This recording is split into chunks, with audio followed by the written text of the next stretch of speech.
It's going down like this, motherfucker.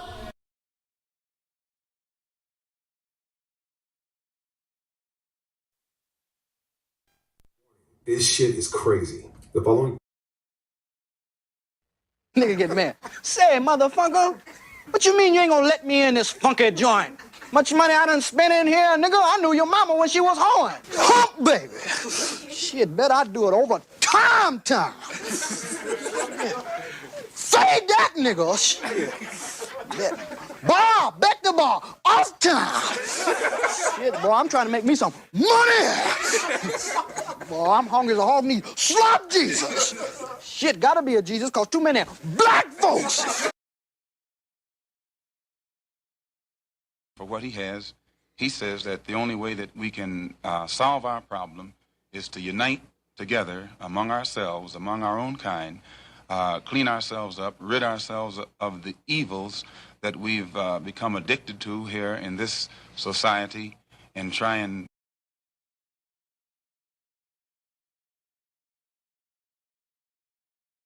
Yes, he destroy black boys. If you destroy him as a boy, he'll never become a man. Yes, he destroy black boys. Yes, he destroy black boys. Yes, he destroy black boys. If you destroy him as a boy, he'll never become a man.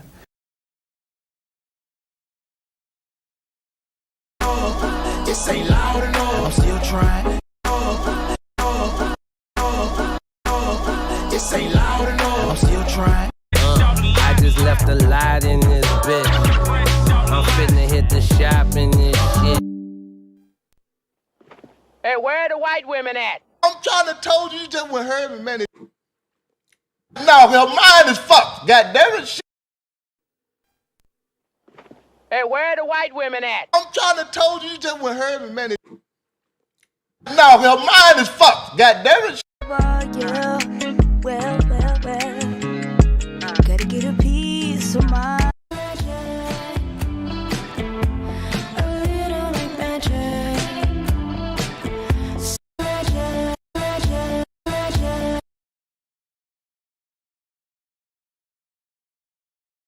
Your feet.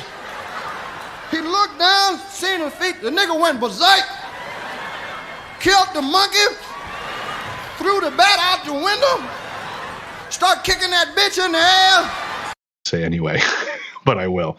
The way quantum entanglement works is that you can take two particles, quantum entangle them, and then take those two particles and move them at any distance in the cosmos. And let's just say, for example, if you quantum entangle two electrons and you have them spinning in the same direction, and then you take one of those electrons and you shoot that thing out 100,000 light years from the original. If you then rotate the spin on the one electron, if you modify it so that its spin changes, the quantum entangled electron at any distance will simultaneously in no time switch its rotation also, because they're quantum entangled. So these communication systems are taking advantage of this aspect of quantum mechanics that most people can't wrap their heads around, and this is what they're utilizing. It's just the new level of science that affords us the ability to communicate at any distance instantaneously.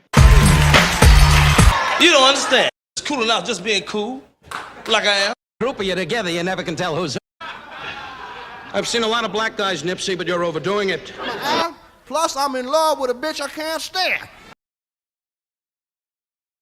I mean, TikTok. A lot of the white content creators on TikTok get all of their dances from the black content creators. I mean, Tik.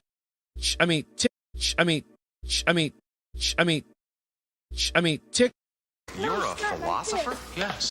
You're a philosopher? Yes. You're a philosopher? Yes. You're a philosopher? Yes. You're a philosopher? You're a philosopher? You're a philosopher? You're a philosopher? Yes. You're a philosopher? Yes. You're a philosopher? Yes. I think very deeply.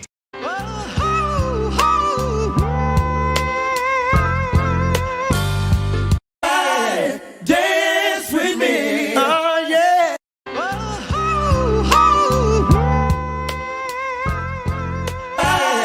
Dance with me. Oh, yeah.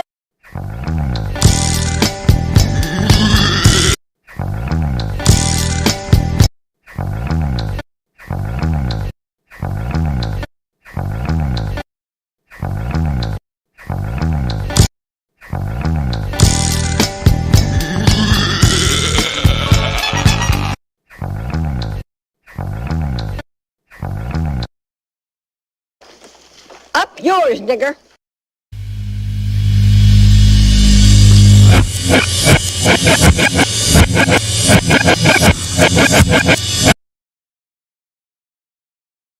Damn white boys out there. Most of them is psychopaths and all that. They'll kill your mama's mama and you. Decent white folk that still don't know they're racist. What the hell you want here, hunky? Don't know me, want it. I don't mean to be out of line.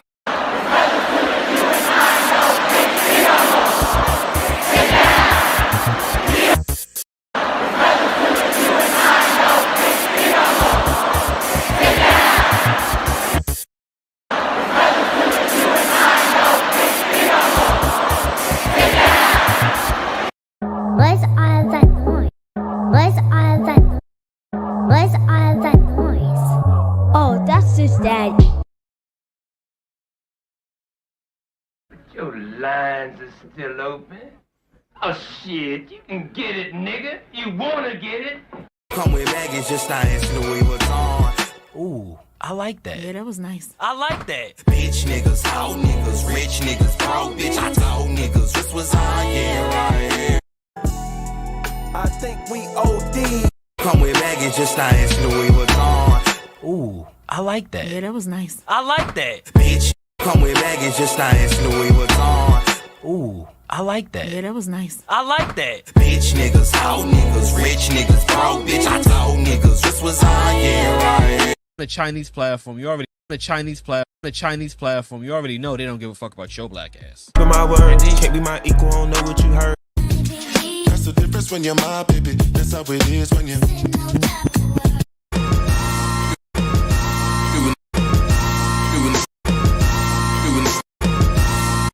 Used to snort cocaine, now I fiend for the check, yeah.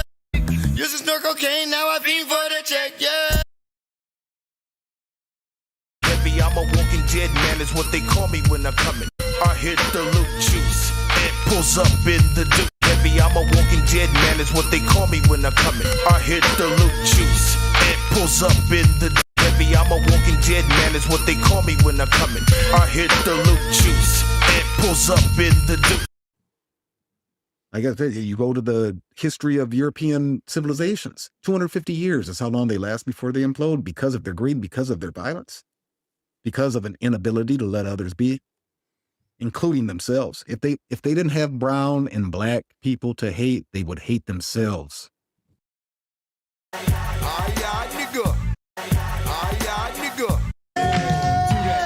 Do that dance, baby, do that dance, let's work it out.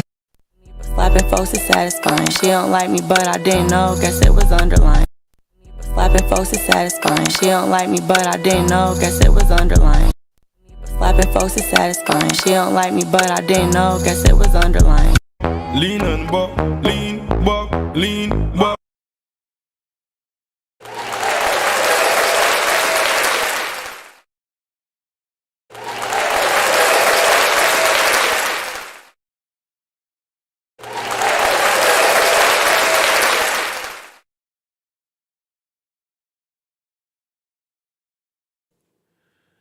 To the east, to the north,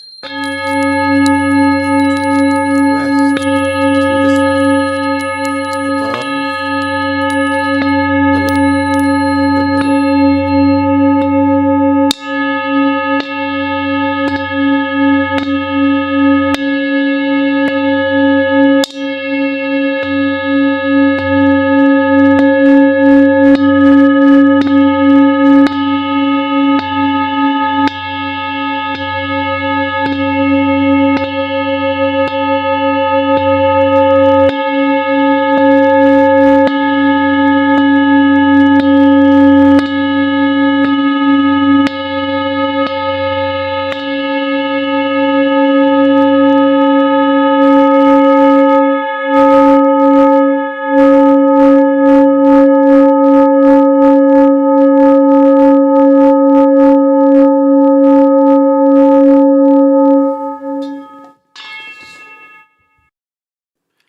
Greetings. This is Big Pontiac, and welcome to the Chocolate Mountain Show. I am the holder of the infinite sacred ball game that was created by the Hero Twins, and I am that one and only galactic daddy-o welcoming each and every one of you to my galactic patio that reaches from Minnesota to the universe. Well, that is the beginning of the live me, I guess we'll say. Greetings. And I figure since it's the last of the darky day, you know, they only give you darkies of 29, most of the time 28 days of celebration, I thought I would wear, you know, the Negro League team. The Black Yankees. So, you know, I have the most delicious ambrosia all the time. Again, we are doing it with the Great Lakes. That was a good catch. Elliott Nest. So pop them if you got them. And you know, what would Elliott Nest be without your favorite Killian's Red Barrel mug? Oh, you heard that. I heard it through the headphones. I know you guys had to hear the delicious sounds. Yeah. And not smoking, but I am on the herb gummies, so smoke them if you want them. Man, let me see. Did it come on? Let me show this shit. Start off with this. Rich niggas, old niggas, rich niggas. This is our year. All right, here we go. Just this is like the last half hour. There we go. Let's see how good missed on purpose. Now I know I didn't get a good angle of it, but he shoots the ball obviously short. And you know, he done made about 35,000 tonight, so it don't matter, win or lose. See if I got a good shot or I'll do another one. This is our year. But he obviously short arms it. Watch him kind of pull the string on the shot. Now watch to the basket. See? You can't say from that angle that his aim was to the basket. His aim was not to the basket. His aim was to shoot it short. And that's how easy they manipulate it. That's how easy. Remember, they made, what in the third quarter? The second quarter, they made 5 threes in the second quarter, something like that. So, hey, Jamar, thank you for joining me. I appreciate it. El Reborn, Amaroon Khan, thank you for coming. And Dr. Sinister, you're one. You have to worry about your... My bitches. You saying you can't control your bitches? Thank you for joining. Joey, thank you for joining. Shit, I'm feeling funky tonight. Don't y'all all want to join me on the Galactic Patio? Well, I don't know what it is anymore. While we do this. Ooh, we doing the cosmic slop tonight, y'all. So I don't know if y'all watch both games, but I watched both games, and I found that was kind of interesting. The first game was a blowout, but that game I thought was interesting. Siova, what is happening? Thank you for joining.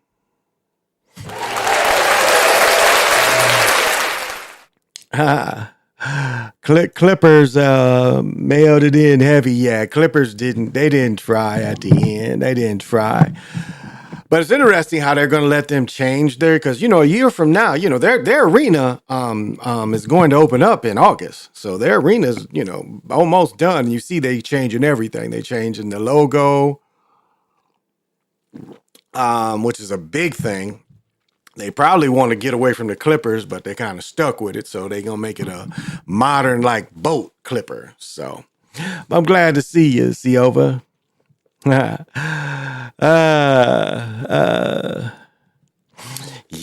I need to take it to a higher level.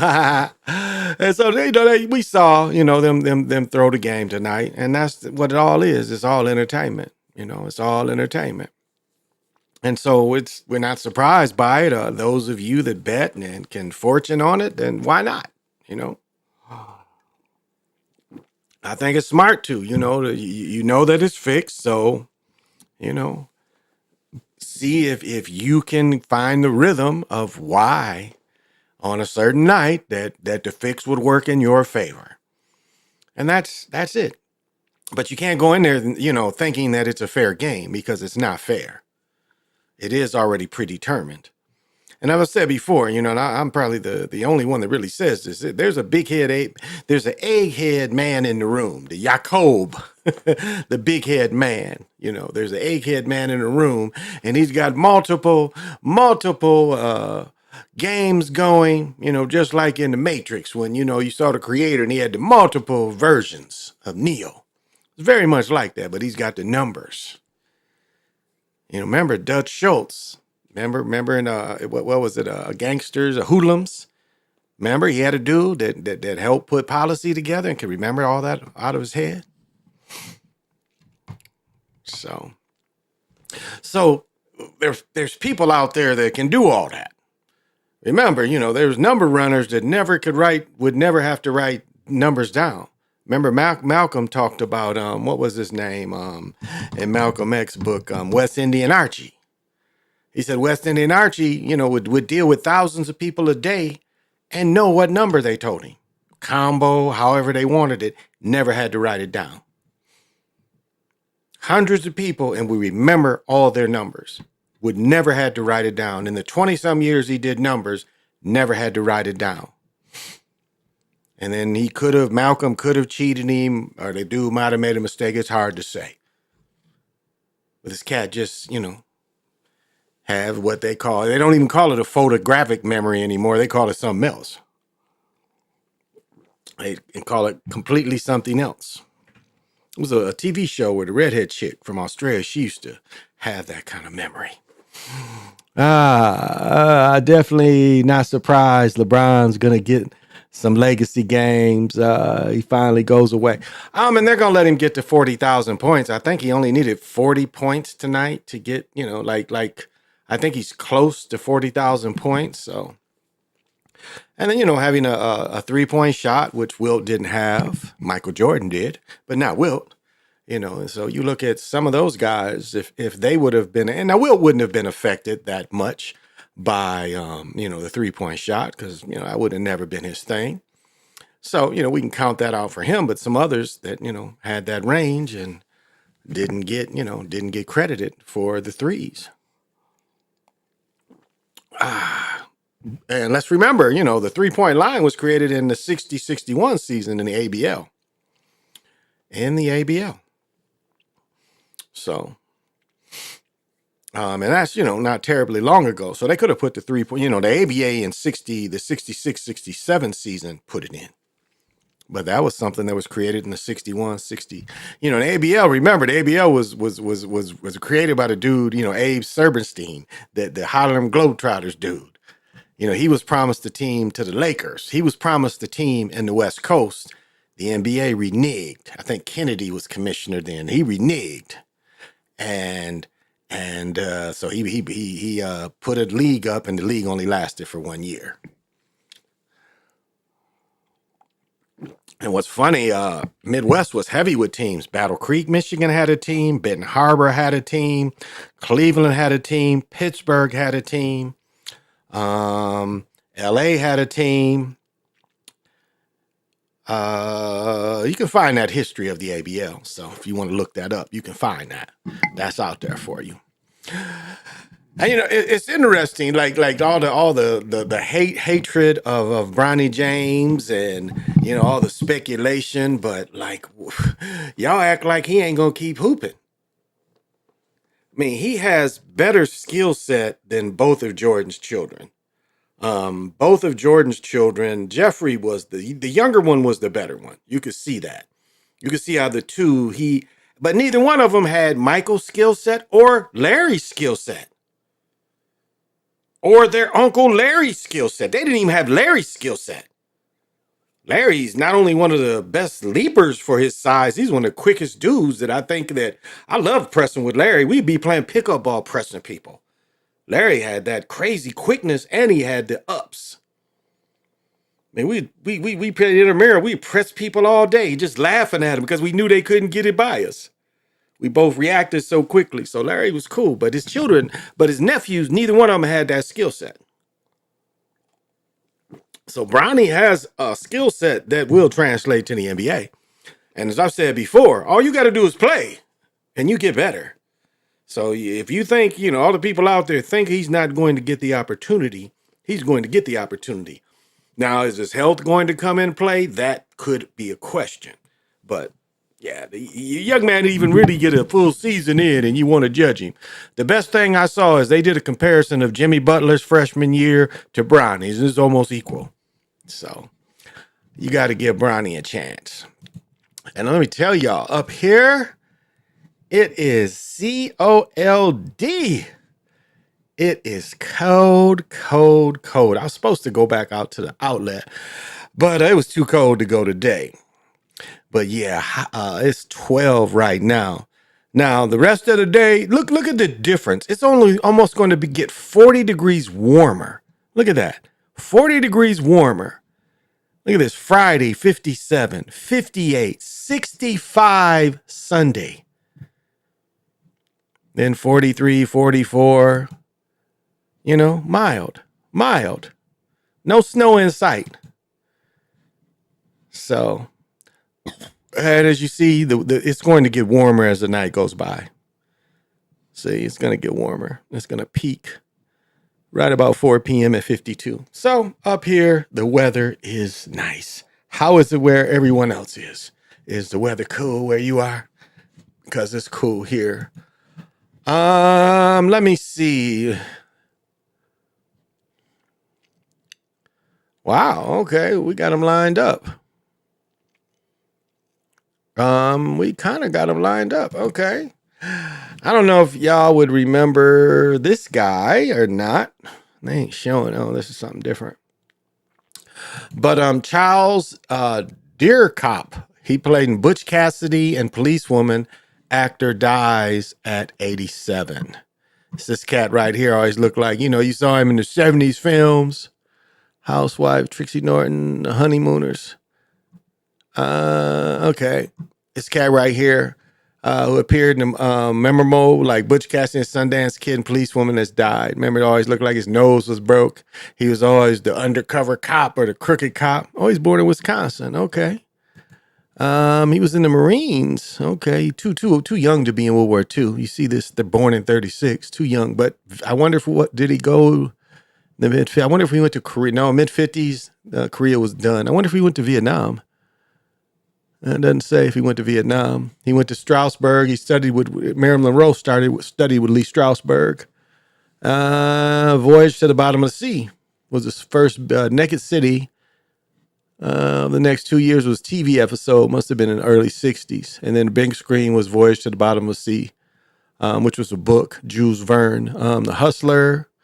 Yeah. The Pawnbroker, Rod Stringer, St. Valentine's Day Massacre. That's right. He's one of the machine gunners in the St. Valentine's Day Massacre. He's one of the machine gunners. He plays one of the brothers. I forgot about that. With Butch Cassidy and his Sundance Kid, in which he played outlaw Flat-Nosed Curry, since the actor broke his nose several times in his youth. And I think this is a Policewoman. Look at the hat. He got the Big Apple hat on. So I don't know if y'all hip to him. And then Lewis died today. What was his name? Richard Lewis. He died today. See if I can find Richard Lewis. He passed today, a comedian. They were saying, well, here's another one. Yeah, you don't think Michigan is still sacrificing their people? Former Michigan player Craig Roll dies at 33 after a cancer. This makes me think of the Gipper, Former Michigan football player has died following a battle with cancer. Colon cancer lasted over 18 months. He was 33. He was only 33. Any pictures? I wanted a fella who's not very public with his battle. He's really ranked the number 7 defensive end and the 60 overall recruit in the nation. He played 12 games as a true freshman, 37 tackling loss going to. He developed a productive number of defense over the next 3 years, finished a college career with 150 combined tackles, 26 tackles for loss, and undrafted, signed with the Carolina Panthers before moving to Canada, winning the Grey Cup. Okay. It's bogus and not to show a picture of the dude. Very bogus. But I guess that's what they feel. They don't think it's necessary to show a picture of him, but I think that's kind of bogus. Young people. They getting young people. Look at this. Young people. Buddy Duras, Robert Patterson's Good Time co-star, dies at 38. Known for his role alongside Robert Patterson and Satisfies Brothers Good Time, he was 38. He was born some other name. He had a heart attack. Wait a minute. Died of cardiac arrest from a drug cocktail. Wow. Wow. Why are they showing it now then? So he died a while ago. Yeah, I don't remember him. Why are they showing it now, though? Isn't it funny? This guy died a while ago. He died back in November, and they showing it now. Kind of bogus, but that's how they spread the energy. Let's see. Okay, here's another one. I don't know I don't remember her in Sex and the City. I didn't know Sex and the City had sisters in it. I don't remember sisters, but this is Linda Gravatt, Sex and the City actress, a Broadway star. Okay. Born in Harlem, 45 seconds from Broadway. Doubt, Cat on High Timberwolf. She was 77. Report sharing her mother passed away at hospital, particularly known for notable stage performances, including the original Broadway production of The King and I, which she appeared when she was only 4 years old. Wow, with Yul Brynner. The Broadway audition roles, memorable off Broadway, blah, blah, blah, blah, blah, blah. Okay, here she is. There she is. She's looking kind of salty there. Edition appeared in guest number of popular TV shows, including Sex and the City, more small screen credits, Law and Order, The Good Wife, Third Rock from the Sun, 30 Rock, Person of Interest, Mad. So, yeah, I'm not hip to her, but hey, somebody knew her. But where's Richard Lewis? Here he is. Richard Lewis. He just passed.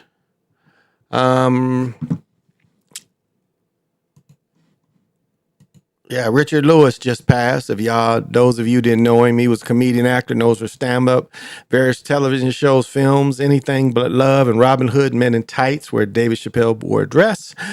He was Prince John. Lewis also been a regular on HBO, Curb Your Enthusiasm. He passed away. He was 76 years old.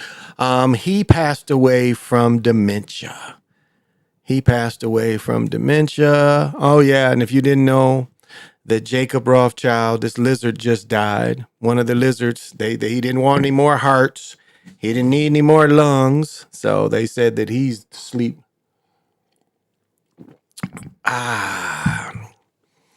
So supposedly, one of the lizards died, but we'll see.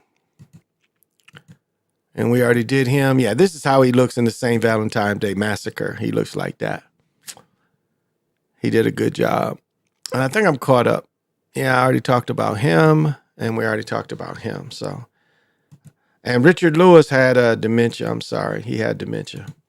If you guys didn't know,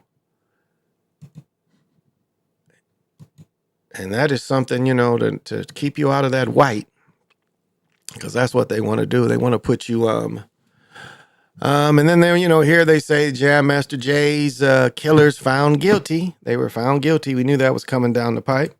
20 years, shot to death, recording, jurors, district court. Long expected decision following weeks of testimonials. Carl Jordan Jr., identified as Mel Manziel's godson, has been charged with firing the gun that killed the DJ, according to report. Federal prosecutors found Washington guilty of carrying out the killing with Jordan as means of revenge after the pair of men learned that they had been cut out of a drug deal. Prosecutors argued that the men listed a third man, Jay Bryant, to be tried in a separate trial later. Manziel was 37 at the time, was killed in 2002, and that is 22 years ago. Multiple reports turned out to be the drug trade after its success. He was shot once in the head at point blank range with a .40 caliber by a mask, later identified as Jordan. Another bullet hit Manziel's friend, assistant Tony, who was playing video games. Manziel. So and the woman worked with were the only eyewitnesses of shooting, so they let him in, because they knew the one dude, so they let him in. So yeah, it was a kind of a, why was he fucking with cocaine in 2002? So not surprised. Oh, then y'all catch these? Kanye trying to pour poison on them, saying these is the fake ones. These is, and I think it's been proven that, they own these. He knew the business he did, and they own these. So these are the new ones coming out. I think they're ugly as hell, but to each his own. And there he is crying, oh, they're not. Yeah, they're selling them. So for those of you that are into that thing, well, get you a pair. Get you a pair is all I got to say, if that's your thing. Whatever your thing is. Oh, yeah. Okay, here we go. Yeah, they did this motherfucker in. They fried his ass. Convicted murderer. He executed. Thank God for Texas. Texas still knocks him down. They might keep him on parole, or what do you call it? Death row for 20 years. Number of people who believe he's innocent. He was pronounced dead. He spent his final days seeking a stay. He's still trying to put it away. Please let me live. Come on, a couple more days. Nothing can be done. The governor took no action. Was put to death by lethal injection 24 years after the brutal execution-style murder of his cousin and a woman, the victim's fiance. So I think first and foremost, I'm relieved for the victim's family, said the district attorney. After the execution, Williams' justice was served despite the protest. Well, look how long he got to live, though. Look how long he got to live. Y'all. 24 years. Kill somebody and just sit on ice for 24 years. Play the game, the legal game. But, as I said before, motherfucker would rather sit in the box than die. This one I wasn't hip to. This one is Buffalo radio legend, the coach, home for Buffalo assistant. Coach has passed away. A native of Dick became a Western New York staple, 5-year stint on the staff of Marv Levy and formed a lasting presence on the radio in Buffalo. So after some time and some stints in the CFL, USFL district, was the general assistant his first 3 seasons before becoming the line coach. In 91, saw the Bulls take the first consecutive championships. Okay. So he was how old? 86. You take a drink of the beast glass, you take a drink from the beast. Yeah, the beast doesn't forget. And when the beast is calling, but that's what you want. You want to be in the 80s when the beast calls. If you did it, and I guess some people would think that shit was worth it, Now, why would this be important? Let's check this out. John Lennon's peace sculptor, she dies. So the biggest thing she did is made a John Lennon sculptor. Okay. The artist behind the statue, Liverpool, died. Bronze sculpture of the young Lennon wearing a peace symbol died on. Where's the peace symbol? Right here or right there? Because there's nothing there. Maybe this. Zionist young Lennon leaving a peace symbol died of short illness. Statue was displayed in 18 toward the UK, finding its home on Penny Lane. So that's all she did, is that she made that statue. So, wow. Okay, she wasn't young. Told to be very much part of the peace generation. Okay, nobody cares. Interesting that they care, though. So they must be counting her as, Her death is a thing. Never can say goodbye. Husband, look at this shit. I ain't hear about this shit. Husband of American killed by Mexican cartel said they fled Los Angeles over crime. The former U.S. Husband, wait a minute. Let me get this right. So it's husband of American. Let's see. Is he part of it? So what's going on in No, I don't think he's part of it. Oh. Is he part of it? Is the Riviera Maya in the state of Quintana Roo. The problem is you've got kind of a perfect storm happening down there now. You've got like a trifecta of things that are happening that are coming together and converging to create the situation that you're seeing now. You know, the incident involving the woman in Toulouse. Okay, so it says Los Angeles says Garner Morton document her life and travels on Instagram, was shot and killed February 9th at the Beach Club, a popular tourist destination. Wow. Bullets whizzed between two suspect drug dealers. Oh, so okay, they were just in her husband. He was a former DNA agent, also worked law enforcement around Chicago, told last week that the two of them split their time between their home in Beverly Hills and Cancun. Wow, the couple built life together down there. Former DNA and they're around drug agents. Come on, you think that's, yeah. Got her lips all blowed up. Okay. Different story. Okay. So, wrong place. I think they were still doing dirty work down there. Because DEA, come on. Why? And they just happened to be in the bar? Come on, we know better than that. They ain't no happen to be in the bar like that. I don't know who this is, but maybe some of y'all know him. When there's this, oh wow, this guy's my age, younger than me. Damn. I don't know who this is, but tributes paid to wrestling star Virgil Mike Jones. Tribute Virgil Mike Jones, who died at 61. The former 8 years in the promotion, which included a personal assistant. He also spent 4 years in WCW. He reported he had 2 strokes. Whoa, he had 2 strokes in 2000. Then dementia and colon cancer. Wow. Set up for him. He got $4,500 raised, donated. So I have no idea who this guy was. Wow. Yeah, maybe I kind of remember. Okay, yeah. Kind of, maybe. Okay, he looks ridiculous there, doing some shit young people do. Okay, I'm not hip to him. I kind of remember him. I wasn't much into wrestling, but, you know. And he was able to drink from the beast's glass, so the beast, you know, takes note of that. People that drink from his glass take note.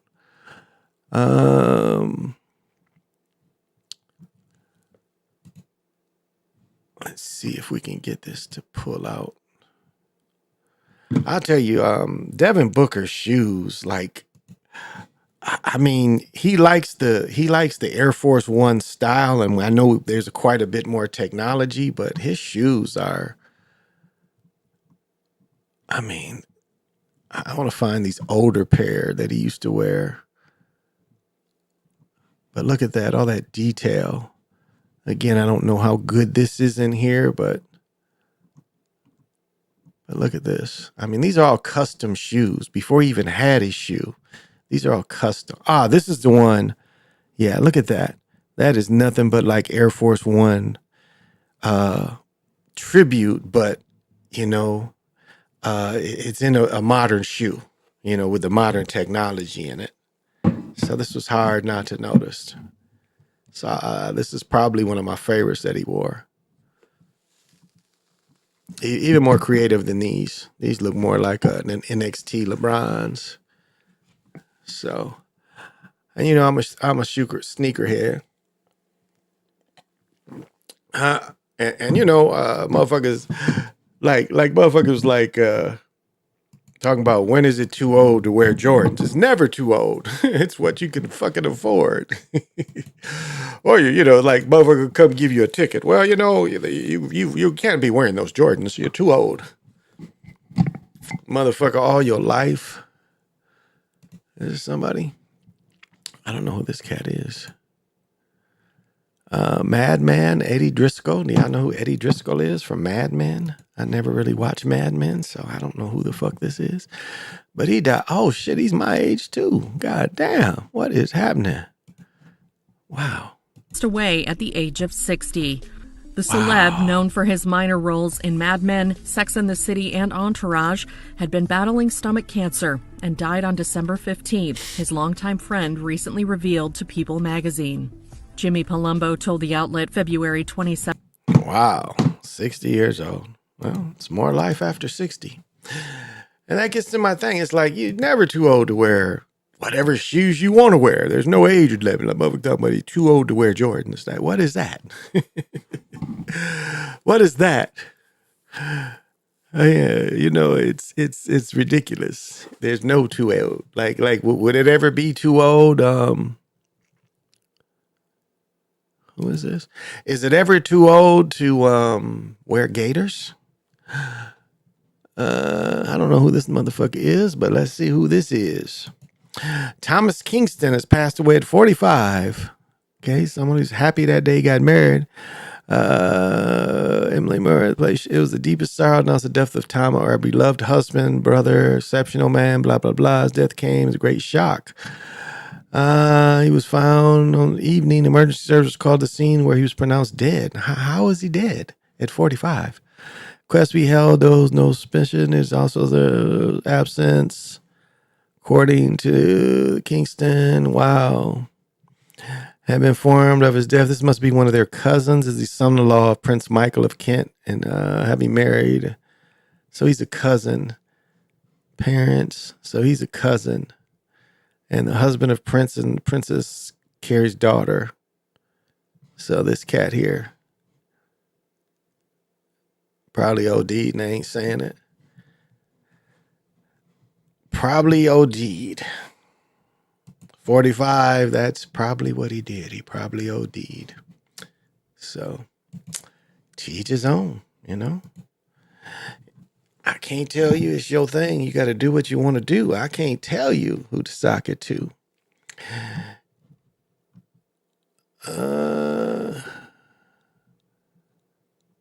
So it's like there's no style. You know, you get a certain age, it's like, hey, you know, you go to a store, you know, you can't buy those. You're too old to buy those. That ain't what they say. It's like, what you want? I want these. Oh, can you get me these, this size? Oh, here you go. And you can buy them. Fuck what anybody thinks. And that's the silliest shit to ever to want to judge somebody on. So what, motherfucker get old and he's supposed to buy shoes from motherfucking what? Kmart's and shit? Where the fuck do you buy shoes from? You know, it's like, well, you know, we need to just wear those Skechers, honey. You know, I'm about to be 63 and I think I just need Skechers from now on. Just give me some Skechers.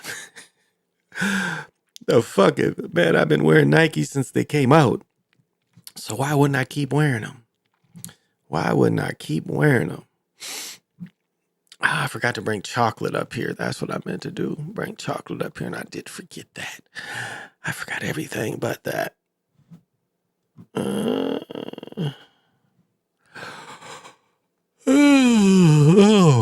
I get my TV. What is it? OLED Samsung Neo. Yes, 665 inch. They bringing that bad motherfucker. They brought my couch today. They bringing that tomorrow. Oh, they got this dude. Murder suspect escaped after pepper spraying is found in a hotel. Damn, somebody helped him. They gonna get in trouble for helping this dude. I know somebody escaped up in Pennsylvania, I saw too. Hey, James Gant, thank you for joining. I've been rambling. Those shoes are ugly. Hey, Rondo Ganja, thank you for joining. I appreciate it. I'm sorry, I just been talking. Thank y'all for coming tonight and joining me. I appreciate it. I was just rambling. Yeah, you know what I was talking about, like, you know, talking about shoes. Lonzo Ball was another example. And I think even Steph, you know, suffered from, you know, early of wearing the type of shoes he wears. Lonzo Ball definitely suffered from wearing them baller brand shoes, So, without testing them, they just started playing games in them and shipping them to him and, not testing them. And that was, his daddy is a simpleton. Let's say it. He wanted a lot of attention, but he was really a simpleton when it came to this business. And if you really think that you can wear the shoes that you're producing, remember who else did that? He wasn't the first. What's his name? Marbury. Remember Marbury tried to wear them cheap shoes. No, you have a separate factory that make your shoes, and then you had the ones that you selling for $8, $9. They had expensive shoes, but didn't have a separate line for him. You dig? He got 80 games. He got to have 160 shoes at least. No testing the shoes, and the shoes was breaking down, and he got hurt. And he's a prime example. Grant Hill with Fila. I mean, no one can really look at Grant Hill and don't think that those Fila shoes didn't have something to do with shortening his career.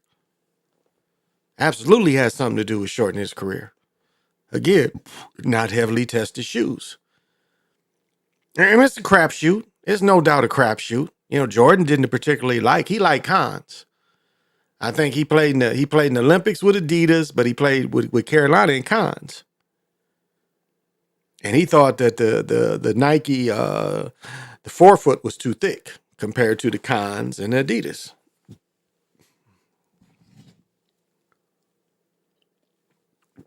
So it's a crapshoot. It was a crapshoot. But, Grant Hill wasn't able, wearing them feelers, his feet weren't able to, to take it. Again, not enough testing, not enough testing the product, building the product up. It's pushing it out there. Got his name, we selling them. That's how they do it. That's not the best business sense. And that's why, probably going to shorten his career because of it.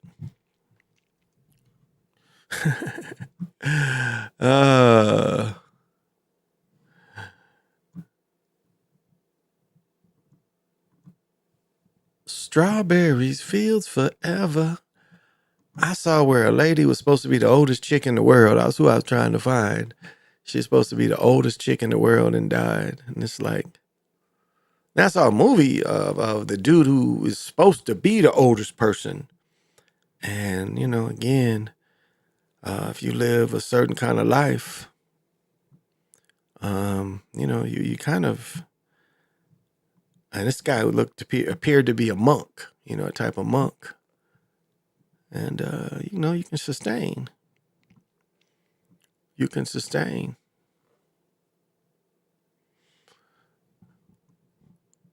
I don't see her.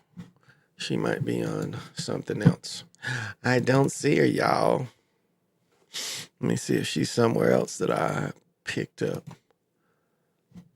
And I don't know if PJ Allen, I think he's on vacation, but happy birthday to you, bruh. Have a good time. I think him and his beautiful wife are in Vegas. So happy birthday to you, bro. I think yesterday or day before was his birthday, but happy birthday to you, bro.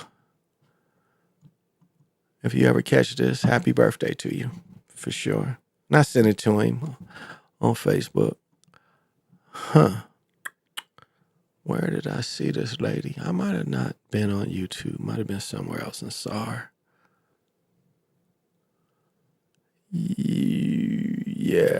I don't think. I didn't see her. Yeah, I'm sorry, guys. I thought I caught it somewhere else. Apparently I did. Oh, there it is. Okay, here it is. Check it out. I'll bring it up. This is the strangest TikTok. Okay. Look at this shit here. This person is alive. Let's see, where can I shut him up at? This person is alive. Don't really look to be suffering. Now he could be, could be a machine or something, but he looks to be alive. Now, I'm going to tell you why I don't think he minds being alive. In the beginning of it, he's like, look at this look. He still seems joyous. Now maybe this, he's giving love to a child, looks like, So that's where the joy comes from, being able to be this long, and whatever abilities he has. Look how joy he's gotten. The child's not scared of him. And you shouldn't be. You should want your children around old people. So, and I said before, when I was little, my uncle's wife's mother died, her grandmother died, and they did everything at their house. There was never no funeral home. We went to see her in her crib, and they took care of the body. And like even my own family in Michigan, we have a plot where my great grandparents are buried. My great great grandfather that was in the Civil War, him and his wife, where they're buried. Their son, my great great uncle Isom Ampey, he's buried out there. My younger cousin Kelly, she's buried out there. So we have a family plot in Michigan too, where people was born in the early 1800s that were buried. I believe my great great great great grandmother Dicey Heathcock, I think she's buried out there too. I think Dicey is buried out there. And she was born in the early 1800s. And her son was in the Civil War. So she might have been born in the late 1700s even. Now I think about it. She was probably born. We have the exact date. I had to grab these papers over there. But she's buried there too. Her husband disappeared. Went out, left the home, went out, probably was murdered and never heard from again. Probably murdered. So, but yeah, I wanted to show that about that old brother.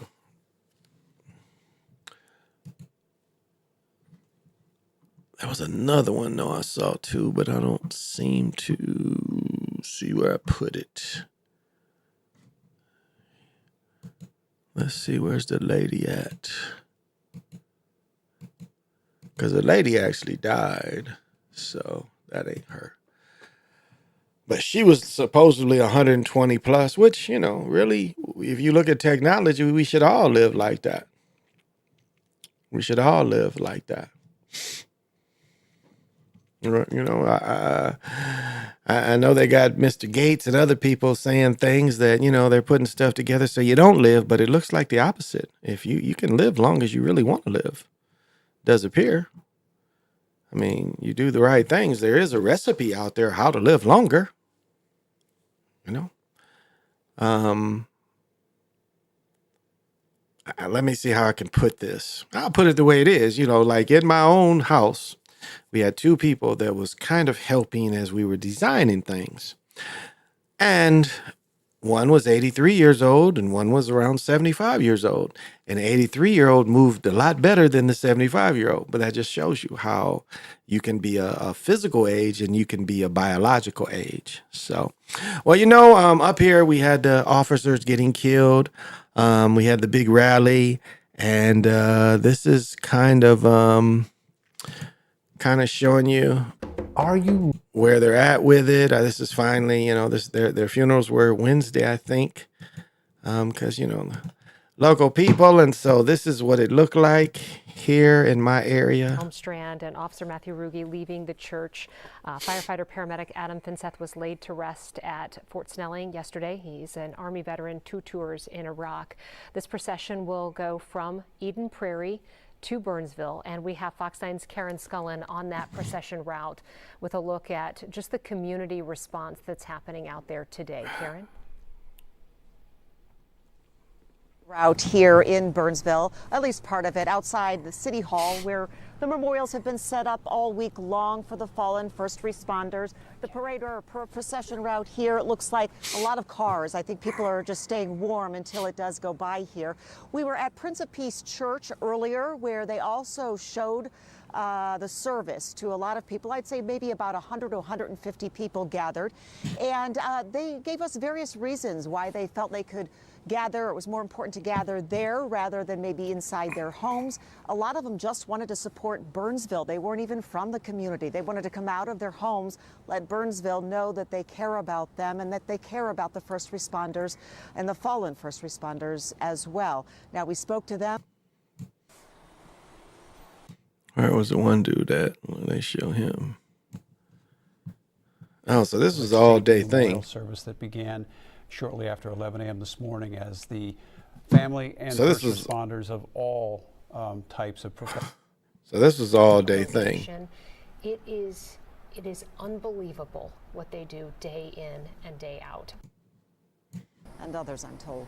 But think about it. Floyd was only, what, 4 years ago? Floyd was only 4 years ago, and everybody was hating the police. But look at this. Burnsville Fire Station.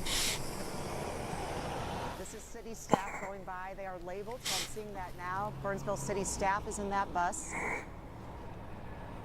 This is a bus from Chaska. Can't quite tell who's on board. And this is the family bus that is passing us. This black and gray bus right now that is passing us was labeled as family. This is the Ruge family passing us. The Finseth family on this next bus here. Damn, they gave these motherfucking families The Ruge buses. family again. On this yellow Wow. bus that is now passing. Wow. And another bus of the Ruge family as well. Obviously a lot of people in these buses to pay their respects. This also the Ruge family to pay their respects for the fallen first responders. Just an incredible, incredible sight here. But you notice how they even changed the name of them. They're not police officers. They're first in the last 10 responders. days, so that's heartening for many people in our state. Okay. But you notice there's a theme. And, you know, I mean, it's not police, though. Remember, they're first responders, not police anymore. First responders. Change the name. So this is what's happening in the Great White North today, y'all. I think that was actually, was that today? Yeah, that was today, Wednesday. Yeah, their funerals were today. Yeah, their funerals were today. So, yeah, that's what's happening up here, y'all. And, you know, everybody probably covered it up here, you know, different angles of the same thing. How long is this? Oh, and you know, up here, you know, there's always debauchery. So this is the beginning of the debauchery. Now, what's interesting about this story is I did a story about this place some months ago, maybe last summer, I forget. But all of a sudden, let's say Wrestler died from the Four Horsemen. Yeah, I saw that the harassment died from Eric Mays from Detroit. Oh, okay. Kanye's shoes are ugly. I agree, Jamar. I agree. Eric Mays from Detroit. Oh, okay. I gotta look up Eric Mays. But this is same area that I've did a story before. So here we go again in the same area. They say could have been much worse. Police say a 2-year-old was just inches away from a shooting that killed one man and seriously injured another. WCCO's Alan Henry breaks down what police know and how the community is responding. I think it's crazy. I think it's crazy that people are doing all this carjacking and stuff. Sylvia Luster says she's already been keeping her head on a swivel as she... Woman with her head on a swivel, huh? Let's look at that. Okay, it was cold today. So, you know, she's got her little winter hat out there, but she's got her, you know, sunshades, got her scarf there. Okay, I ain't mad at you. She got her head on the swivel, y'all. Don't look like it. Been keeping her head on a swivel as she drives around North Minneapolis, and she'll continue that practice after Friday's deadly shooting on Golden Valley Road. 2 individuals on foot approached the Mercedes in the alleyway, and it looks like they attempted to get inside. One tried to open the driver's side door, the other one went around, tried to open the passenger side door. We're not certain if this was a carjacking or maybe some other attempted robbery or maybe something else. A 20-year-old man was found in that alley with a fatal gunshot wound. Police were able to find 2 guns and a second suspect who was arrested. Meanwhile, the driver of that Mercedes drove the car full of bullet holes to the hospital with potentially life-threatening injuries and an unharmed 2-year-old. Hey, CWE, thank you for coming. I'm gonna just tell you, social economically, it's the easiest. Like the hood up here is the easiest place to get a house. I mean, it is by far the easiest place to get a house. You got first and last most of the time, or you might just need first and deposit. But it's the easiest place here to get a place. You got the bread, you can pretty much get a place up here. So that's, but again, everything is what do they say? Location, location, location. And there are people stuck in a social economic system that they have to live there. What did New Jack City said? After a while, there are hostages because they can't escape because they're stuck there because of social economics. And again, you look at this area, other than colors, let's see if we can get a better shot. All right, this is okay, let me break this down. This is apartments. That's apartments up there, but that's a house. That's a house. That's apartments. It's a park over in here somewhere, but mostly up and down this street is houses. But again, can you imagine what rent must be over here? I mean, I think right now it's like $1,200 seems to be for a 1-bedroom or 2-bedroom, $1,200. So can you imagine if you can only afford $1,200 and this is where you get accepted? This happens in front of your house. Like I lived in the hood, and the only thing that really happened while I lived there is a dude got shot.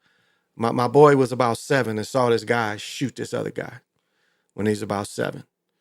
We just woke into the shots. Nobody ever broke into any of my houses when I lived over there. I didn't live far from here. I've lived all up and down the north side. And some of the houses are okay, but again, and it's just as many, it's just as many Europeans living over there because it's more Europeans in this area than melanated folks. So that's why they live here. It's all about social economics, By this vehicle, it is absolutely a blessing that a 2-year-old child in this vehicle was not struck and was not injured at all. Nearby residents like Sylvia called the circumstances sad, but not surprising. It's disregard for life. It's senseless too. And it's just senseless in the first place how that people are thinking that, you can just start shooting and don't care who it hits. You see the harm that they put that child in. He could have got killed, and some people did. So it's horrible. Alan Henry, WCCO. Wow. Yeah, I came across that the other day. What do you say? My whole entire family is from the countryside. My mom was the first one to move into the city. After that, everybody else followed. My mom did something very similar. As I said, my great grandfather with all the land, he had no one else to, wanted to work the land. His son got recruited by the Boule. And I only say that because he leaves Michigan and he ends up teaching at Southern University, which is, Boule. And as I've said this before, when he signed his taxes, he had to say that he worked for Southern University. His father worked for self. And, working on a farm it's a gamble. You got to be a gambler because you're gambling. You're gambling on the weather. That's a great gamble. And it's hard, steady work. But it's work that can pass from one generation to the other. But my mother did, nobody wanted to work the farms. Both of my uncles joined the Army instead of having to work the farms. They really didn't have, basic education. So both of them, and do you see how ridiculous that is? Instead of them, where they could have got a free house on the land and just worked the land, both of them joined work for the government, joined the Army. My one uncle fought in Vietnam, ended up being, I think, a captain. He got made a captain during the war, and they gave him a battlefield commission, and it was never, taken away after the war. But, I mean, think about how they were set up. They were set up with given land where they could have built their house, and they should have continued the work on the farm. That's what they should have continued to do. And they should have went somewhere to get maybe a year of training how to do agriculture. My mother should have tried to do the same kind of deal. See what she could do, maybe taking the books, doing the books. I mean, there's a lot of things, but none of them, all of them spread out. None of them wanted to work on the farms anymore. So, and the generational wealth went away. What was once thousands of acres is now like a couple hundred acres, matter of fact, it wasn't just one farm. It was, the four brothers all had farms. So it was like 4 or 5 farms. And it's only like one really working farm left. My grandfather, where my cousin lives in his old house. That house was, the house my cousin lived was originally built in 1850. She still lives in it. And of course they've redone it. But there's no farmland left.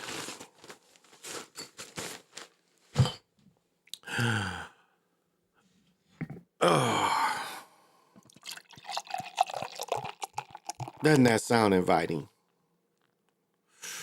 It does to me. Oh. Oh my goodness. Even when it's bad, it's good. Ask that man who just got they just got him, He just got the electric chair, or he wish he could still have another day. You can believe that. He wish he still had the day where he could say, hey, did you watch the latest show? No, I got killed.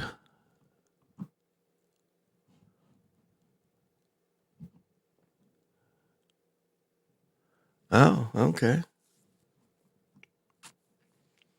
Here you guys go. Oh, A new Planet Fitness is now open near you. No, I think I caught something else. What was that? What was that? Oh, okay. I think somebody y'all might get a kick out of this. So I'm going to let it rock for a few minutes. But they've been doing this since I've lived here. At least 20 some years they've been doing this. Minx will begin their 2024 season. This is a women's football team, and they are very excited to get that start in April. It's where we find. Man, I like it. I like it. I like it. Trey down. I like it. And they're kind of matching a little bit, but I like it. I like the cut on him. I like it. Yeah, it looks nice. Get down. Shayla Reeves talking, I should say, with a couple of players. And Shayla, she's got the shoulder pads on now. I saw you running a couple plays before. They messed her hair up. Oh, yeah? Yep, we were running a couple plays. Now we're kind of looking at what the players need to do to get ready to get on the field. I'm here right now with Charlie Barber-Cook, one of the co-founders of the Minnesota Minx. You're actually a player for the Minnesota Vixen. Yes. This is the team, though, getting the players ready so they can join you on a team like the Vixen. But before they can get on the field and get ready to run all those plays, they got to get some of these exercises in. We're watching one of those exercises taking shape right here. What are we watching right now? Right, so this is our linebacker group, and what they're working on both footwork and level, and then they're practicing shedding an offensive player as they're reading the offense. So we're practicing contact, we're practicing footwork, we're practicing thinking quickly, and just maneuvering around the offense right here. So it's a good drill. Yes, and they've got some pretty talented coaches getting them ready for the field. Yes. Tell us about the coach right here down at the very end. At the end? Uh-huh. That's Coach Moose. So that's our football name, Coach Moose. So she She played with the Minnesota Vixen for 25 years. She's one of the original Vixen, and she's a Hall of Famer in the for the Women's Football Alliance. So we are so lucky to have her on the team. She's upgraded our organization to the coaching staff. So, as you can see, this is indoor soccer. I wonder where they're at. They're probably on the St. Paul side, but because the Vixen operated more out of St. Paul. This is Sheena Reed, and so she's our defensive line coach. She played with the Minnesota Vixen, and she's also a gold medalist, Team USA. Look at them arms. Look at them arms. Gold medalist. Olympic winner. She's an international champion in women's football. So we are. Look at them arms that chick got. That chick got some big arms. What you gonna do with her? What are you gonna do with her? You talk shit to her. She gonna give you like a 1-2. She gonna give you that 2-piece and a biscuit. What you say, nigga? What you say? Olympic winner. She's an international champion in women's football. So we are lucky to have these two here coaching with us. Okay, and you all have been trying to show me a thing or two as well in the short time that we have together. I'm going to hop off here try what they are doing. You got it, This Sheila. is no easy task, Heather and AJ. I'm going to give it a shot. You got to put the hell on. They ain't gonna mess her hair up too. I knew they weren't gonna mess her hair up too much. So I've been trying to learn a little bit. They've been teaching me as much as they can. Oh, here we go. But yes, the players here, they have been working really hard. I'm trying not to get hurt, of course, because I got to get back in the studio and join you guys at 9 o'clock. We've also got to be back here at noon. But they've been working really hard here, trying to learn all these drills so that they can get back on the field. Push it away. I didn't push it away, guys. I didn't do that hard. She didn't push it away, guys. She didn't push it away. As much as we can out here with this talented team. And the team continues to grow, Heather and AJ. They're up to 42 players this season. So, here we go. Up to 42 players. Push it away. Push it away. There you go. I didn't push it away hard enough. Forgetting that. All right. Push it away. I don't want to get that out of my face. That was kind of funny. That was kind of funny. Push it away. I think I reported on the championships in the summertime of the Women's League. I think I showed a little bit of the championships, and they're just not very fast. They don't run into each other. And this is like the Vixen is a higher league of the women. When they talking now, I know the ex-Viking Willie. I can't think of Willie's last name. He's Cooper's coach. He coached women's football for years. And that was when I lived in Michigan. That was the way I got NFL certified, was reffing women's semi-pro games. You had to be NFL certified, so I was able to go through that. Female robbery victim targeted by teenagers. Damn, who's the enemy? Is the teenagers the enemy? Teenagers, you are the enemy. Let's see what the teenagers did. Teenagers can be a pain in your ass. What's the teenagers do? What kind of what do teenagers do? Minneapolis police are investigating a string of robberies they say are being committed by groups of teenagers. Between the hours of 10 a.m. and noon today, there were 6 incidents across the city, mainly in South Minneapolis. WCCO's Kirsten Mitchell explains how Minneapolis police are changing the way they respond to robbery sprees like these. Sunday mornings are not typically a time where violence is happening. But on this Sunday, that's where I go eat breakfast over there. I go eat breakfast at this joint. I didn't realize that place right there. I go eat in this place. Yeah, I know where this is. I go eat in this place. They got good food. Yeah, okay. What happened? What happened here? A total of 4 robberies that occurred here in the 5th precinct, all in less than 18 minutes. 30 minutes after those robberies in South Minneapolis, police say someone was carjacked at gunpoint here at Lowry and Marshall in Northeast Minneapolis. They say that stolen car was then used in another robbery about 1.5 miles away. It appears all of the victims were female victims. and thankfully no one was injured. Minneapolis Police Chief Brian O'Hara says these robberies across the city are similar to a spree 2 weeks ago. This again appears to be the same MO, same groups of juveniles that we suspect were involved in the previous robbery spree. Investigators are still working to identify everyone involved, but believe it may be two groups of juveniles working together. It's definitely concerning, and it's not only affecting Minneapolis. On this Sunday, O'Hara says they implemented a new robbery pattern response protocol. They stopped responding to non-emergency calls and diverted officers from lower priority calls so they could flood the area where it was happening. It does appear that But look at these houses. These houses ain't bad. And again, socioeconomical. These are nice houses, big as hell. These old houses is big as hell.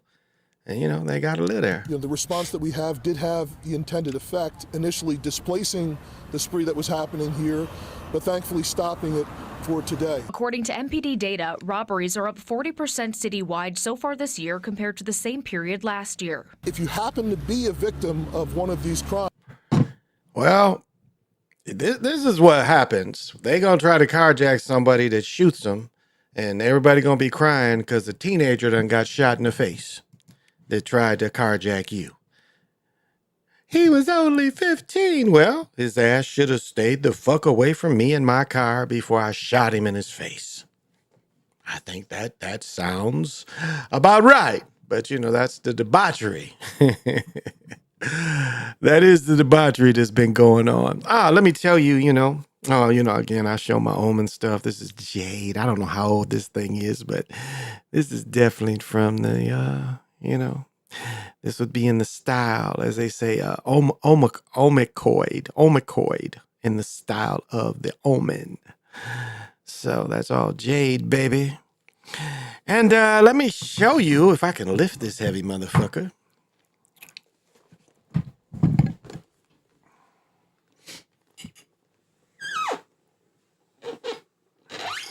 Without breaking me and my chair.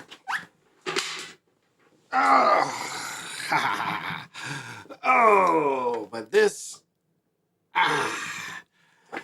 is all mostly this is mostly pink granite. There is some basalt, there is some jasper, a little bit of limestone, but mostly pink granite that I've collected. These were in my plants.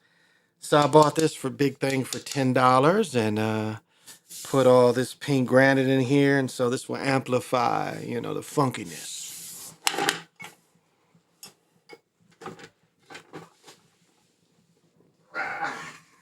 I got to figure out where to put it. I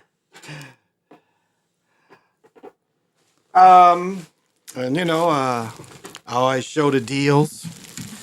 Up here is Closed City. So I went to Lids, and I've had my eye on these for a while. And these are the Globetrotter whites. I don't think I'm going to get to a top. Maybe if I find Mr. Neal's top, I might buy that too. But yeah, I like these. I like playing pickleball and this kind of shit. And so these motherfuckers was originally $120. They were $40 because I'm a member of Lids. I got them for $36. I had $10 off, and I got them for $26. This is all stitch. This is good stuff. The quality is outstanding for shorts. So $26.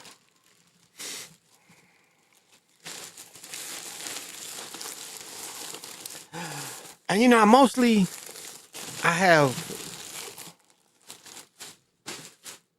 have one pair of Adidas that I wear. But I have a bunch of Adidas outfits. And I have very few. I didn't have any Nike sweats. So I went out to the outlet again. And I bought a couple pair of sweats.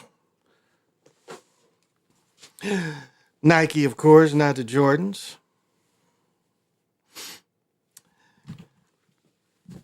And these are just the standard tapered leg, black.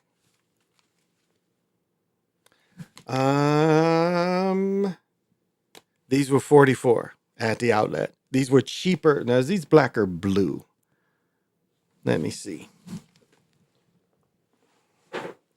No, here are the blue ones. Okay, yeah. These were 44. Originally, they got the original price blocked. But a 44, these, which the same material, standard fit, tapered leg. And these were only 26. These were only 29, excuse me. These were 29. And I had a gift card from Christmas for 15. So these together, 29. And, you know, this was, so I got both of these for like 50 bucks. 50 bucks. So what I needed. And I needed a black pair of jeans, but all the jeans ain't on sale. And I ain't going to buy them when they ain't on sale. Levi's ain't on sale. I wait till they go on sale. So I need a pair of black jeans, but I got the black sweats now. So, but that was a little run, and I got to go back out there tomorrow.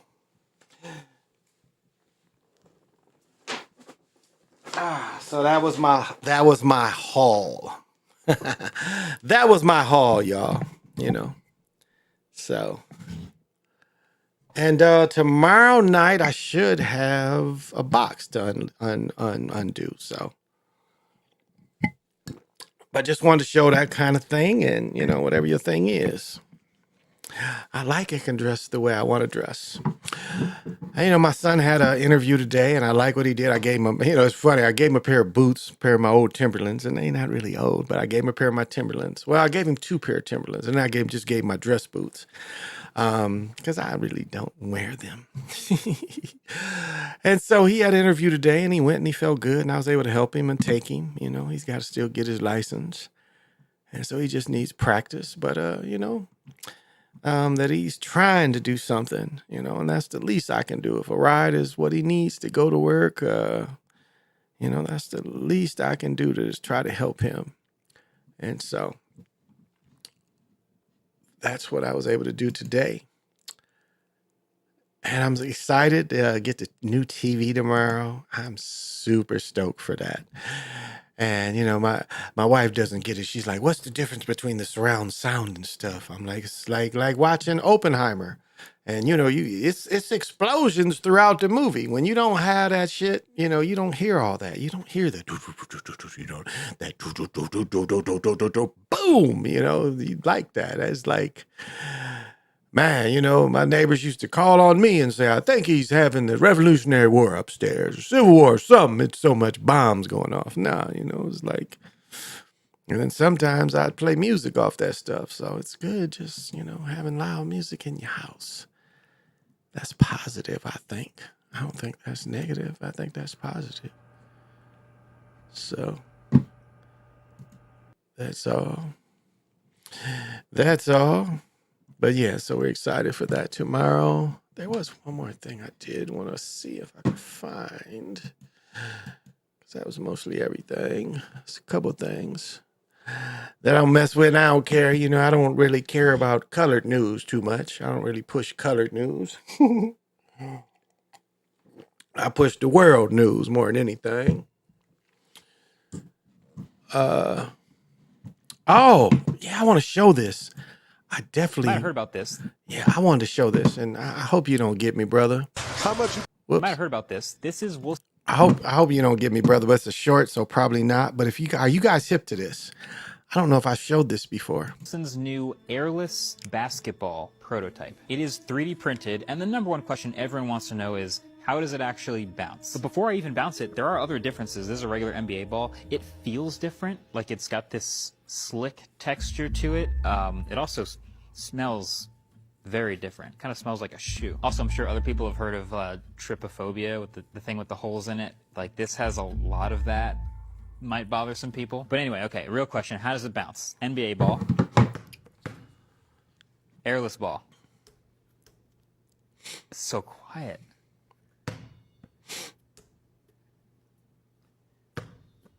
That's like 90% of a regular ball. That's crazy. I always wondered if things would get inside it, like if you played on a dirty court outside, but this is crazy. I did not expect that. Anyway, this thing is $2,500, so don't expect to see it everywhere. So that's my problem, y'all. It's like, do I buy the ball or do I buy the Google glasses or the iPhone, whatever glasses? So do I spend $2,500 on a ball or do I get the glasses for $3,500? You know, you can see where that becomes, you know. How much you pay for this? I want both. I heard about this. I want both. I want both. Both, as we say in Michigan. I want both.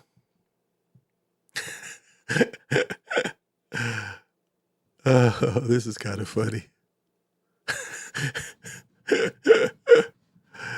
Damn, that's kind of funny. I ain't gonna show it, but it's kind of funny. Yeah, I was glad I showed that. I don't know if you guys are hip to that new technology. I've been seeing that. And I forgot to show that if you guys not hip to it. And again, you know, the more they make the balls, you know, the technology has to be in the more artificial it is. And you have to look back, like when we look back at the first three, you know, manipulated shots was with a leather ball. That's why they couldn't do very many. They only were able to do one shot per game.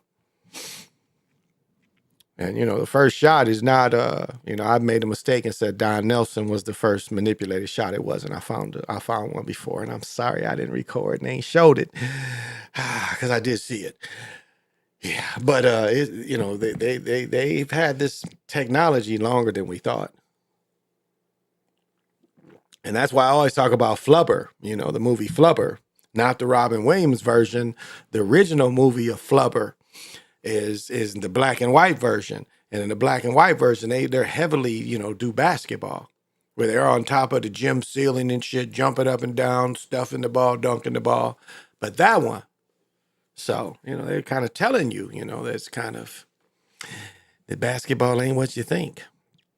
Somebody broke down, you know, Jewish faith people invented organized basketball. Yeah. Organized basketball was invented by Jewish faith people, and definitely pro basketball. The NBL, what was it? It was the NBL and UBL or something like that that became the NBA, the two leagues that merged to become the NBA. And, you know, to this day, and, you know, let you see how they do the juniors, you know, the Jesuits run, you know, the Catholics run high school and college. So do you see how all the religions except Islam have their hand in organized basketball? You know, you got to really look at the Jesuits running high school basketball. And you see the Jesuit schools, remember, that's where LeBron came from. Isaiah Thomas, those of you from Chicago, he ain't go to school where his brothers went.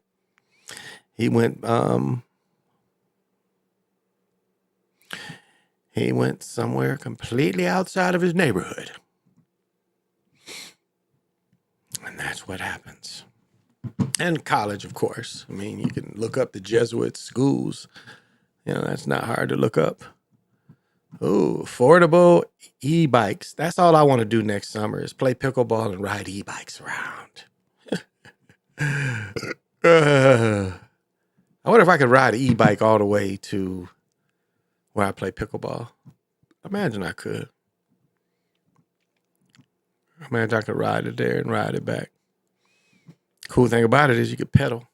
Would I want to pedal, though, if it motherfucker wasn't working? Wasn't charged, you know, after playing, would I want to pedal, you know, put all the backpack and jump back on the bike? It ain't moving very fast.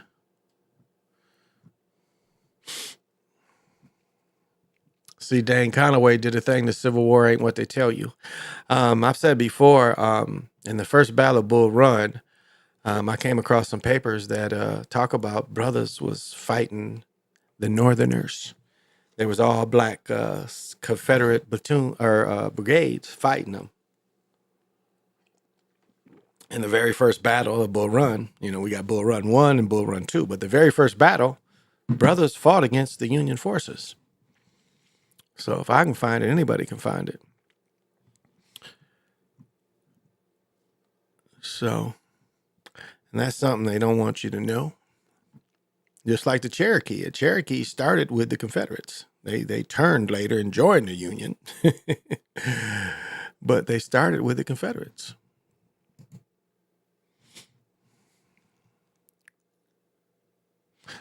So, well, oh, good. Oh, good. Good.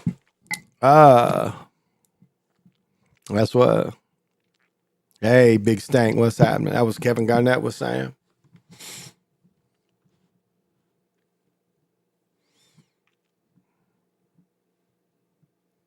Well, yeah, I mean, that's a fact. That's a fact. I mean, it's, and it's look at the last three commissioners, all Jewish faith. Kennedy, what was his name? Wore the glasses, Stein, David Stern, Kennedy, Stern. And now look at the cat there, all Jewish faith. Like you look into Will Chamberlain, the Closters, and, the Jewish faith people had to have their own resorts, and they all had pro teams. And the pro players worked on the resort some kind of bullshit way, but they had semi-pro games all summer where they bet against, this resort had his pro team that Wilt was on. The Closters was Wilt's resort where he worked since he was 14, playing pro basketball, getting paid to work and paid to play pro basketball too. He played against pros since he was 14 every summer, the Closters. And it was several Jewish faith, they had their own thing. And so they would put up each other against each other. So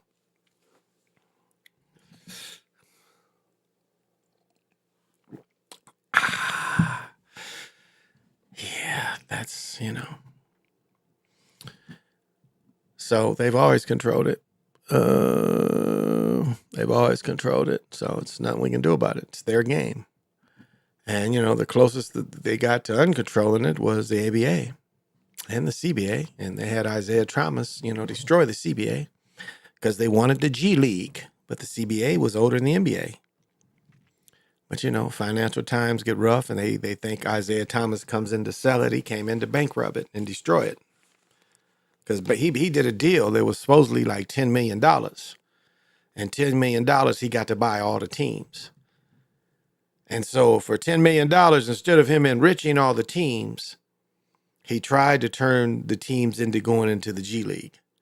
But he bankrupted all the teams on purpose. He supposedly put the money up to save it, and he really didn't do that. I mean, you want to investigate that, you can see, you'll come up with the same conclusion. He was sent there to destroy it.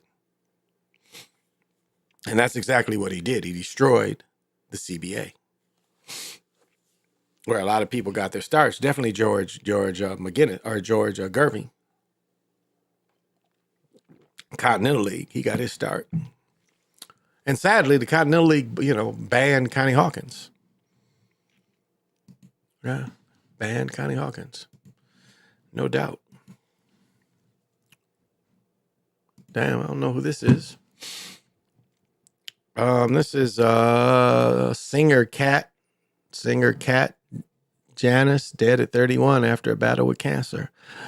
Cat, a songwriter who's Dance You Out of My Head on TikTok. I do not know this song. Janice's brother, Instagram, statement. Okay. According to new music release, Cat's request. Okay, this is what she looked like before she got sick. Okay, that's what she looked like before she got sick. And she's a singer. All right. Janice was diagnosed with sarcoma, a rare cancer develops in the bone and soft tissue.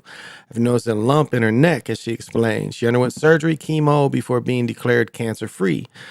Janice shared her followers that cancer had returned, and she entered the hospice. Wow. That means hospice means you're dying. Transfer our songs to her 7-year-old son, so that all the proceeds tracks would go to him. Well, damn. Cancer had won, and okay, I'm sorry, honey, that this happened to you. That's what she looked like before. Yeah, you can see the fear in her eyes here. Trying to be strong, but yeah, you wasn't really famous, and looks like they got you. Wow. Sorry to hear that, dear, Sorry to hear that.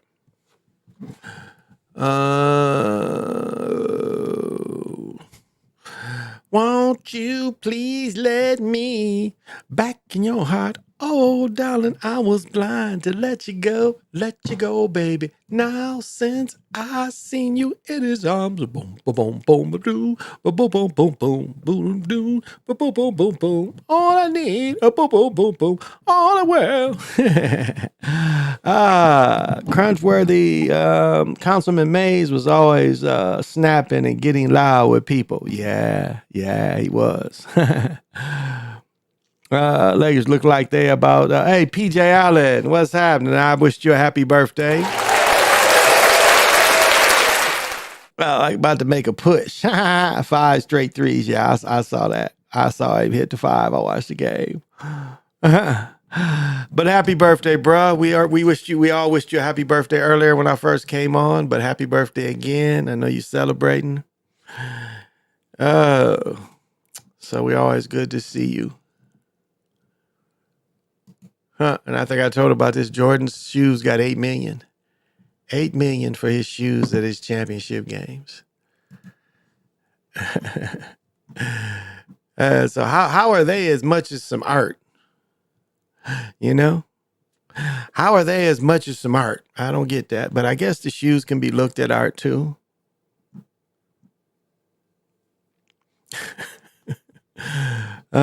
Big Stank, thank you for joining. If I didn't say it before, I didn't say it. Let's see. I think you gave me that. Let's see. Did TV even work in the farm area? I know satellites was different back then. The TVs, yeah. All you had to do is have an antenna. Yeah, all you had to do is have an antenna. Like we worked in Cass, one thing he did is he had built an antenna in Cass when we lived in Cassopolis. So we got all the Chicago shit, but we would get South Bend and Kalamazoo.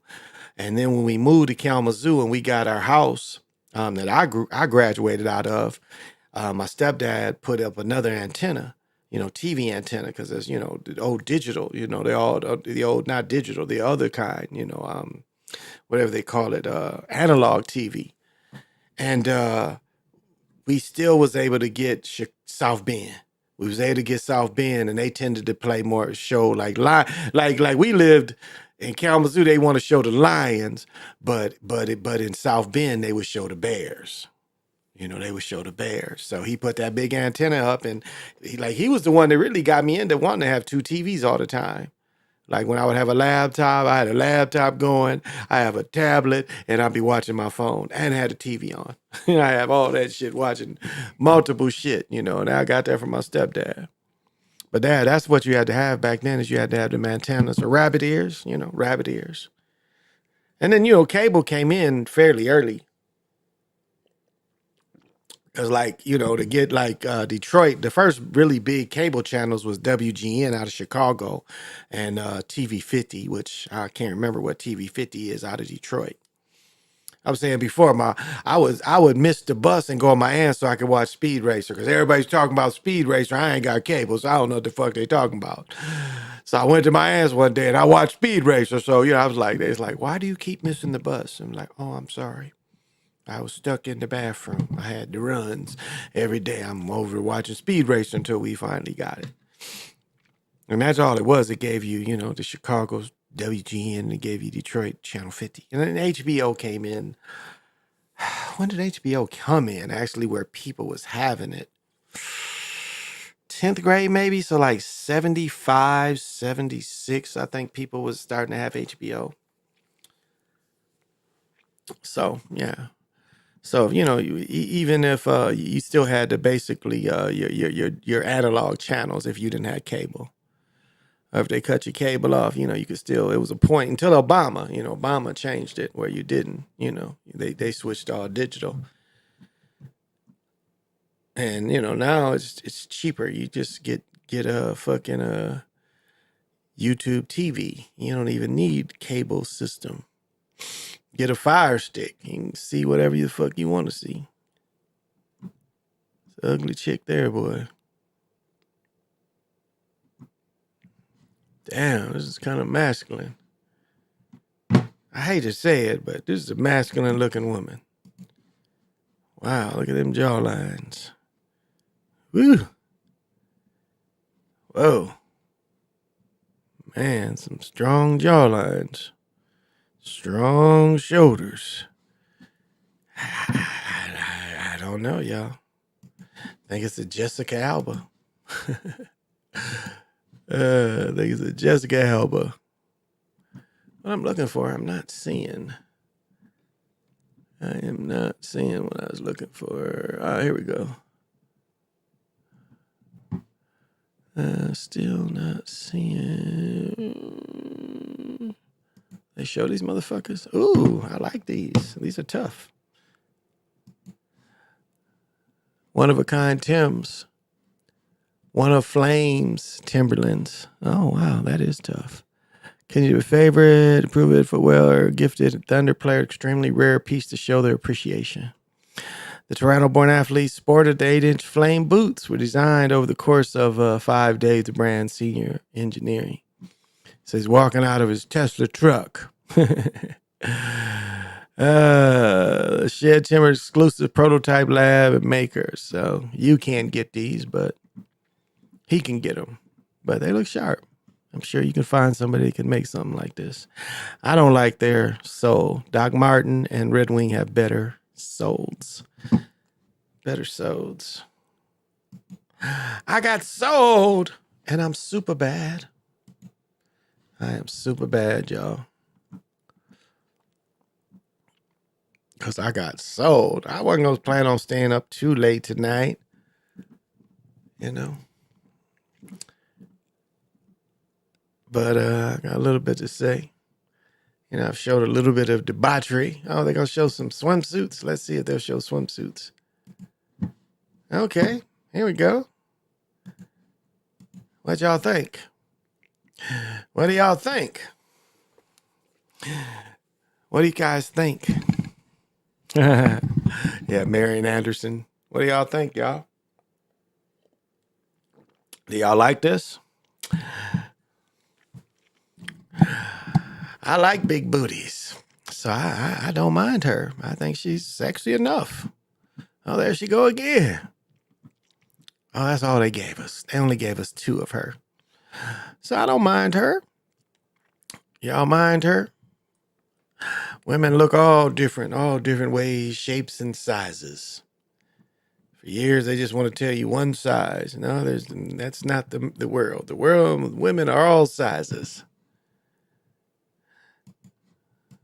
But yeah, Marian Anderson definitely looked very mannish. Very mannish. Yeah, that's kind of rough. Let's make it smooth. Rough. Uncirculated, huh? Oh, what was I looking for? Let's see. What are these called? Jumpman 2 tray. Do I have these? Yeah, I think I got these. I'm sending my friend these. I think. Something like this. What the fuck am I looking at?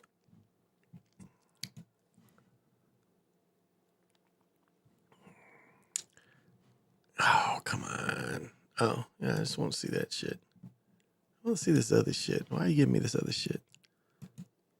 Here we go. Under $200. I want the trophy room. Oh, those are Travis Scott's, aren't they? Here, you guys wear this shit here? These? Proto, Black Mamba. I wasn't spelling 4 for them. $285 for the Travis Scotts. The Kobe Prontos. I think these are reverse Grinches. $120. These are more affordable women's bacon. Zoom, some shit. Dunk Lows, Powder Puff Blues. They was tearing the box up for these. Yeah, I don't like the Max. I wouldn't wear them. Powder Puff. These Jaws shoes, Jaw ones. Powder Puff in the burgundy. KD 16s, which are not a bad shoe at all. These are actually pretty good shoes. What's up, Walkie Water? Smash and splash. I got the reverse Grinches. I thought you did.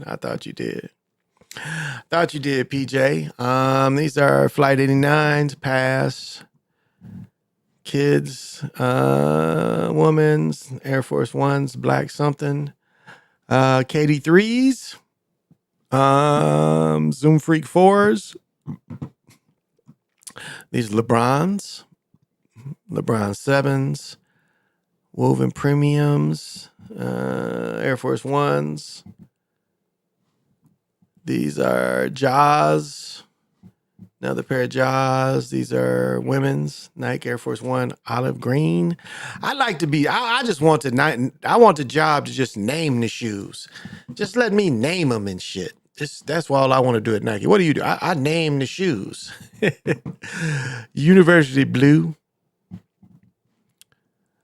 Dunk High, Bodega, family and friends and family. That looked like the Frankenstein shoe. Like what happens after you get shot at the bodega and you got to sew your shoe back up. Terminator High Reds. Air Max 97s. Ooh, only 85 really? For these? What are the sizes you guys got? Where's the sizes at? Oh, right here. Oh, these are just women's. This is a woman's shoe. Oh, this is a woman's shoe. Sorry. This is a woman's shoe. Retro cracked leather swoosh. Dunk Highs. Nike Air Trainer. Coca Snake. $53. Air Force Lows. Pink's Oxford bullshit. I like this blue though. Ambush Deep Royal Blue. I like that blue. See what are these? $305 for me. Yeah, it costs $700. One pair at this price. Yeah, I wouldn't pay that much for this shit. I don't like them that much. I don't like them that much. Let's see. Kind of golf shoe or turf shoe. Charles Barkley's. Pass. Barkley's ain't bad. Composite. These ain't really bad. I wonder if they got the original stuff in them because these motherfuckers used to be comfortable. See what the prices on the sizes are. 13s at $335. Yeah, I think I can get them cheaper than that. Pretty sure I can. If you like that kind of shit, there you go. Off-white. Here's the Foamposite in that colorway.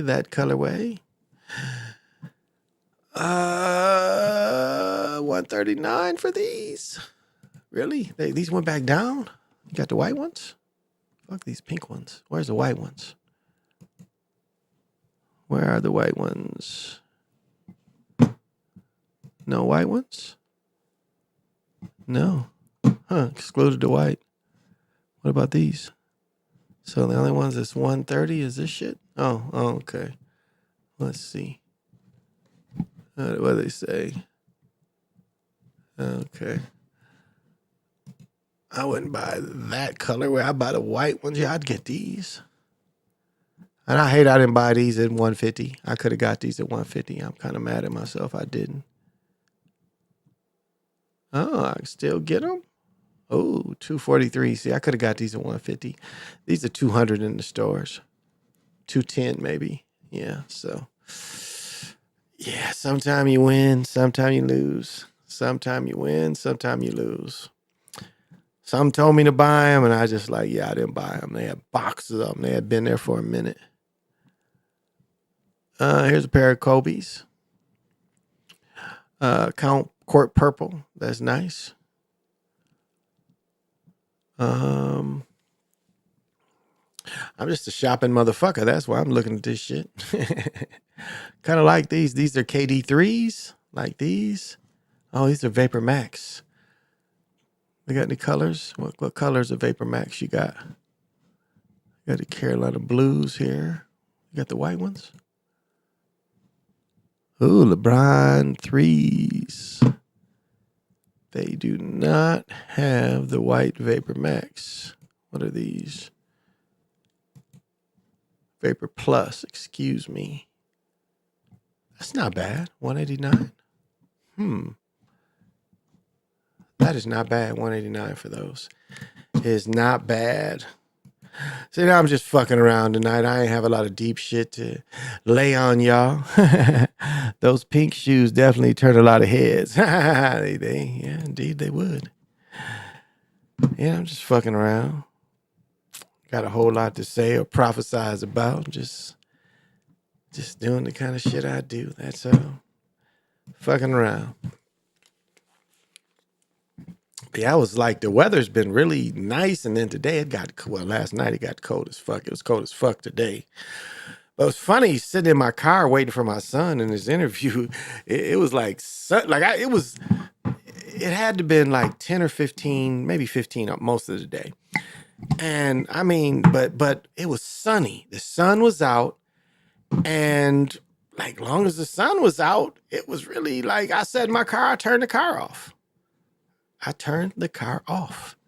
That's how warm. And when I went outside to take my trash cans outside, yeah, it went away. It's like, oh shit. So I'm glad I didn't go to the outlet. Oh, here we go. Is this? Yeah. I have colorways in the vapor. Oh, you got some? Yeah, I didn't buy the white ones though. It was such a good deal. Looks like these can still be had if you like these. $343 for my size. But if you'd have went to the stores a couple weeks ago, you could have got these. And you can get, what is the other color? They black this out. I have no interest in these. But some people like this kind of thing. They're not comfortable at all. I think these just came out today.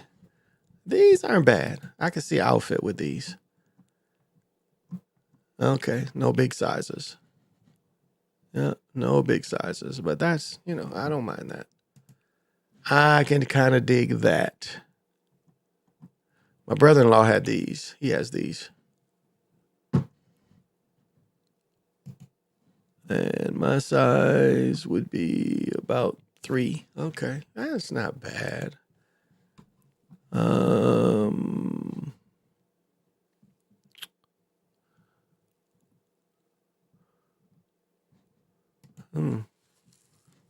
Now what we got here? What did it say before on these? 240. Yeah, see, I could have got these 100 less.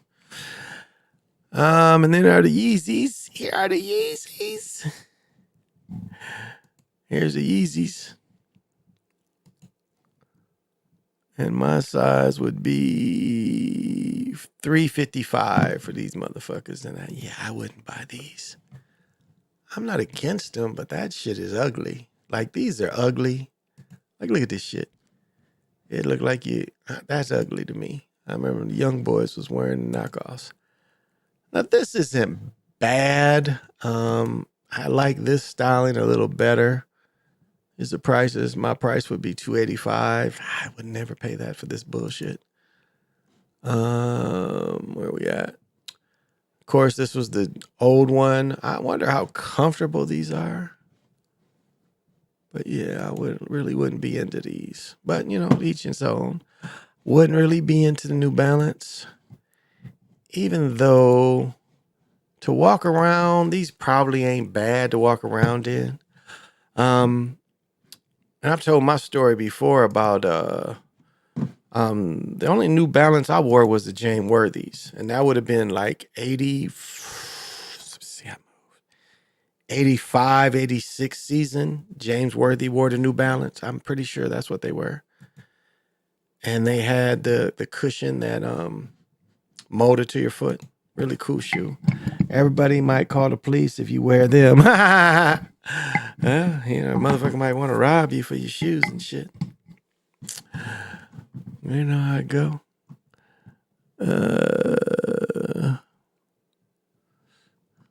I got some coats here. Whoops. Cancel. Got some coats. What y'all think? $475. I don't like it. Stadium goods. What is this? Starter? No, still stadium goods. Yeah, I don't like it. Not bad. Oh, only one size, so not a lot. Guess you wouldn't. Supreme hoodie. I don't really care for that. What is this? Hockey jersey, Supreme. This I don't mind. Oh, no double X. I don't mind that. I kind of like that. That's nice. I don't mind that. I like that. I mean, this is more affordable. I don't like, if it ain't stitching, I don't like it. I only like stitched. I don't like prints. That's cheap. To print shit on shit is cheap nowadays. They got more sizes. Here's a second chance. They got a 760, 776 for this. This looks like wool. Yeah, it looks like wool. Maybe satin collar. I don't know. I don't think I'd pay that much for this. Yeah. No, to pass on some of that. I'll say pass. I will say pass. All right. Look, one-eye symbolism. Ron Lewis. Why one-eye symbolism? Does he know? Probably not. He probably don't know better. Probably don't know better. Oh, okay. And you know, I'm all into consumerism. I'm all into consumerism, so you know, I don't mind being a consumerism. But that's a part of our art too. You know, the way we present ourselves to the world on what we select, we buy, we wear. So that's a part of our art.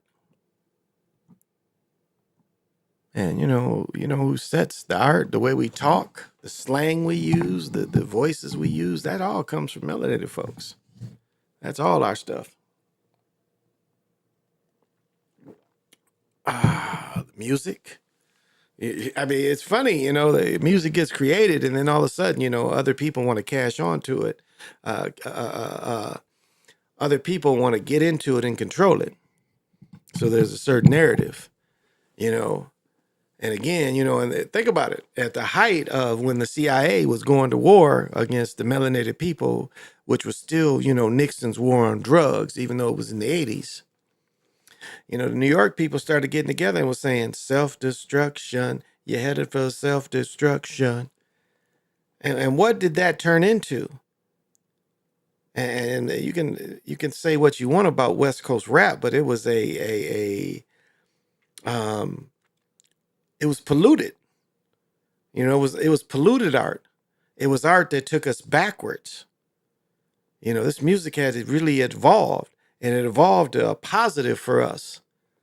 And you can really say that the Western Coast people turned it into a negative, where it pitched people against people.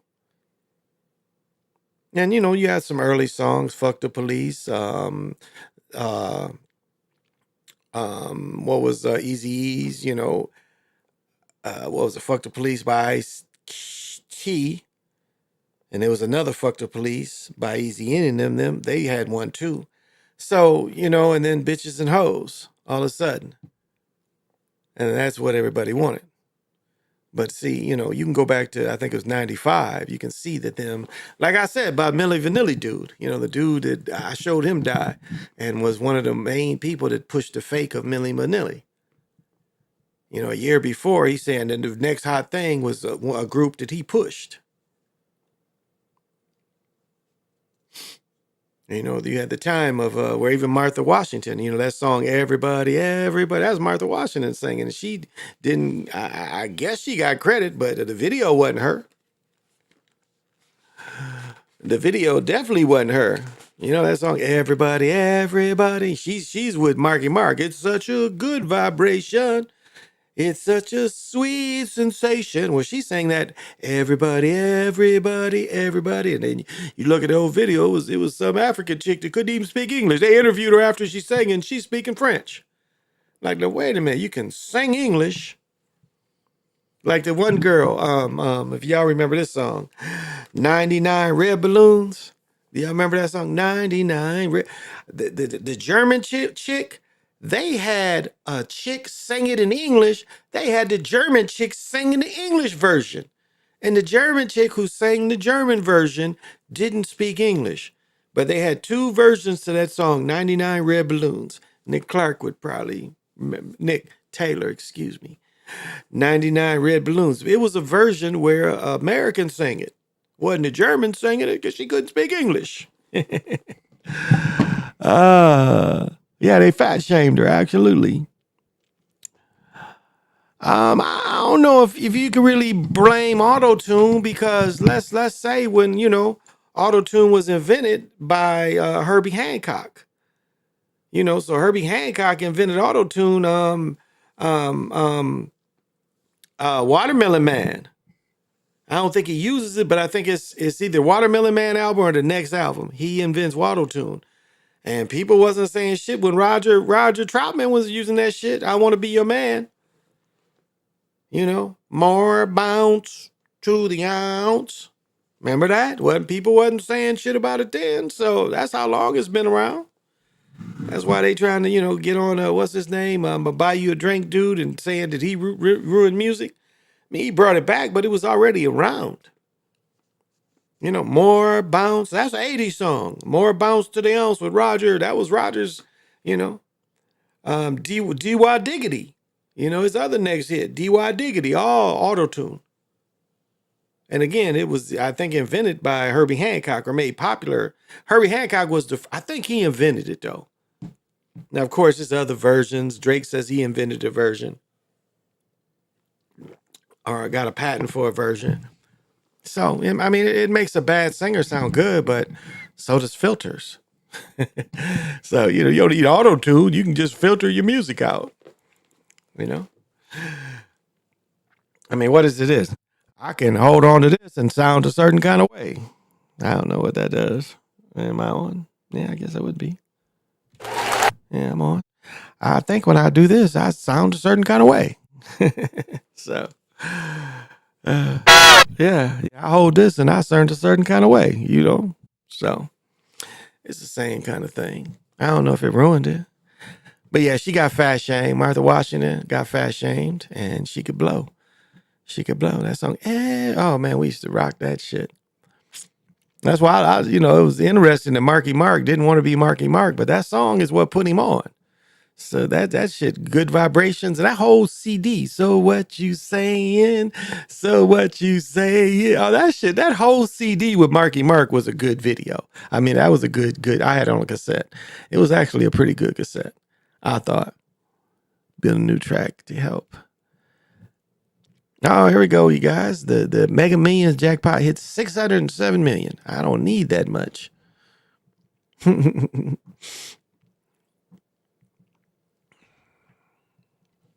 Oh, so Mark Jackson now got a podcast. Okay.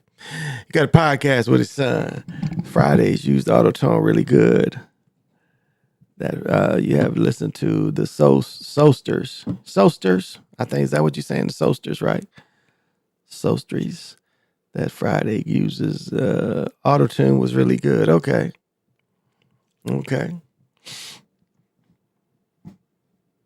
So, it's a way for people to stay, that really don't have strong voices. Bobby Brown, another example. Roger used a synthesizer. T-Pain used autotune, and autotune catches the notes of bad singers. The synthesizer was used to play through keyboard. You got to whisper through the tube. And that is a good point. That is a good point.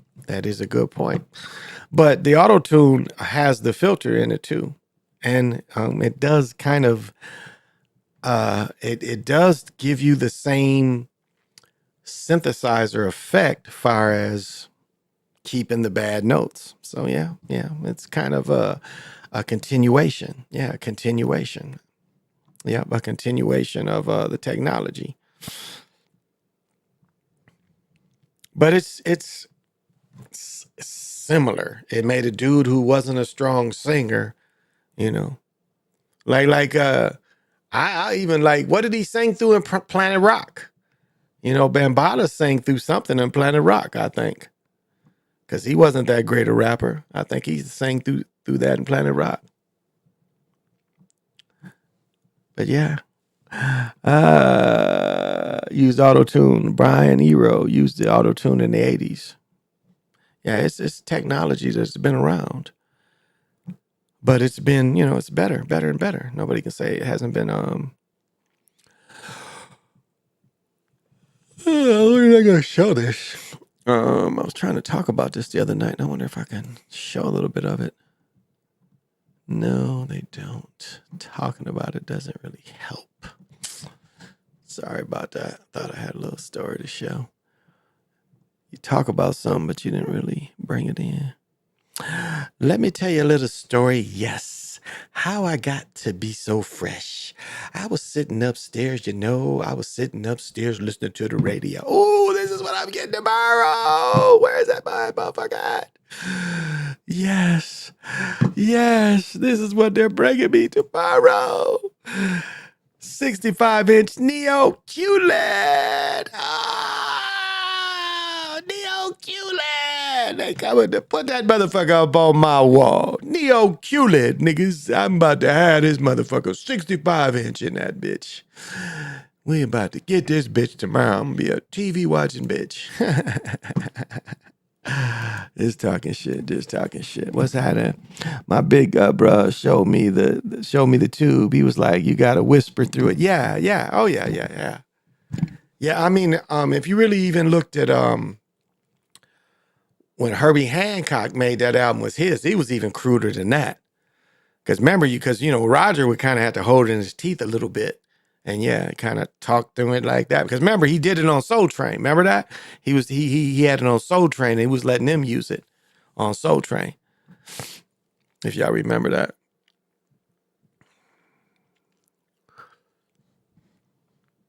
So, but it's always been ways, to filter people that can't sing.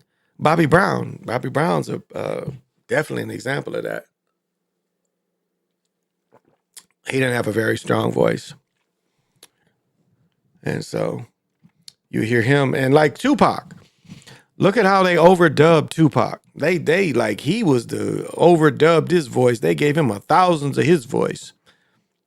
Because listen to the one where they're on stage, and Tupac even copies, where Biggie goes, you can't touch my riches, even if you have MC Hammer and your 357 bitches. And then Tupac, copies one of Biggie's, lines, but you see who has the stronger, live voice. Tupac didn't really have a strong live voice. That's why, he couldn't have battle rapped, because he just didn't have that good of a live voice.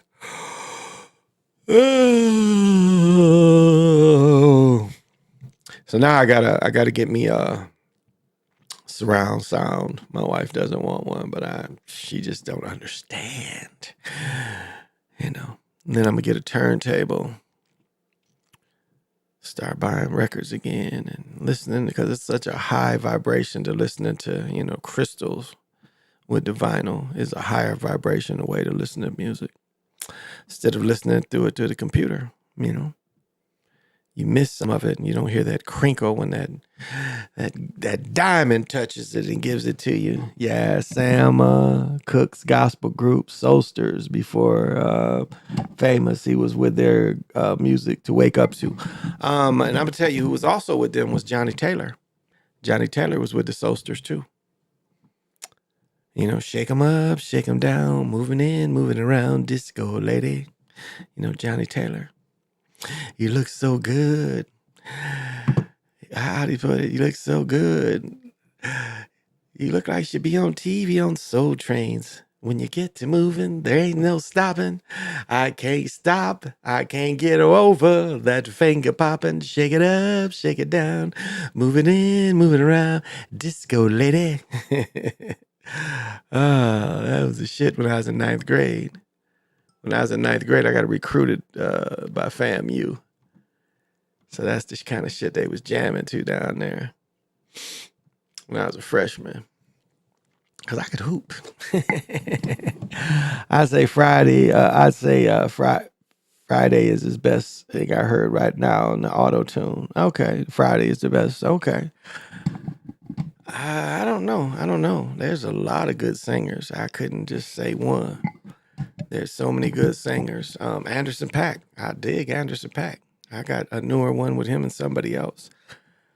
I like when Anderson .Paak was with Dre. Dre put him on one of his albums. Anderson .Paak was rocking. I mean, seems like, he sold himself a little bit, but, it doesn't make me not like the music. So, yeah, Peter Frampton. Oh, Peter Frampton. People don't understand, especially Frampton. The album, like I say, you want to get like an album, get Jimi Hendrix, Electric Ladyland, get Isaac Hayes, the one with Walk On By, got the long version. So whatever album that is with Walk On By, get to Isaac Hayes, and to get Frampton live. I think it's the double album live. Frampton double album. I think it's the double album live. Yeah, Frampton was a bad boy. Probably doesn't get enough love. Peter Frampton definitely doesn't get enough love. But yeah, Peter Frampton live, that was my freshman year or maybe my senior year. Frampton live came out. So it's either 78, 79 or 79, 80. But I want to say it was more probably 78, 79. That Frampton live. And he don't get any love. And I would even say, like he probably was bigger than what is his name? Stevie Ray Vaughan. Far as, making that motherfucker sing, I think he was bigger than Stevie Ray Vaughan at his peak, Peter Frampton. Because Stevie Ray Vaughan came on later, but I think Frampton was already fan. Jeff Beck. I mean, Jeff Beck. I love Jeff Beck. Like without Jeff Beck, I couldn't have heard Jimi Hendrix.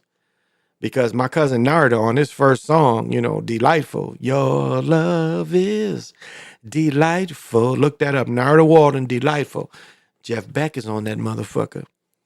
I mean, think about it. On this song, he's got Jeff Beck playing lead guitar. My cousin Narda Walden he invented a kick that is used universal. Look up Narda Walden's kick. Everybody uses it. And he had background singer Sissy Houston. Now, I know if I play it, I'd probably get hit for it, but your love is... But he lets Jeff go. Jeff hits him with a...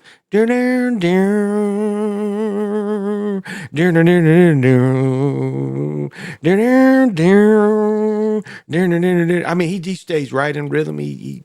But I mean, he lets him go a little bit. But that Jeff Beck... And without Jeff Beck, I really couldn't have heard Hendrix. But that Delightful with Jeff Beck, that made me be able to hear Hendrix. But I had to hear Jeff Beck first so I could hear Hendrix. And I'll say of all the things that I didn't get to do, I'm regretful that I didn't get to meet Jeff Beck. Because I knew somebody that I could have introduced me to him. And, I didn't get the opportunity. So that is a regret. Not meeting Jeff Beck is a regret. I must say, I wish I could have met Jeff Beck. So that is one of the few people that I would have liked to meet. I didn't get to meet or even see him play live. The baddest motherfuckers I saw play live, guitar players, I saw Prince play live, but was the Scorpions.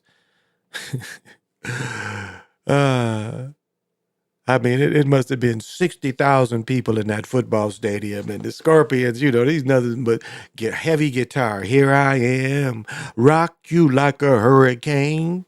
Oh, that's the shit right there. Rock you like a hurricane. I saw these dudes play live. So one of them comes out, he's playing, he falls on his back. His buddy playing another guitar or the bass, jumps on top of him, and then the third guitarist comes and jumps on top of both of them, and they're all playing while they're laying on top of each other. That shit was wild to be high and see that shit live. So I forever love, but Rock You Like a Hurricane. How can't you love Rock You Like a Hurricane? That shit is hard. Here I am. I'm gonna rock you like a hurricane. You know, you get the girls the Holy Ghost. You know, men can give women the Holy Ghost. At least they think they have it for a little while. It takes them.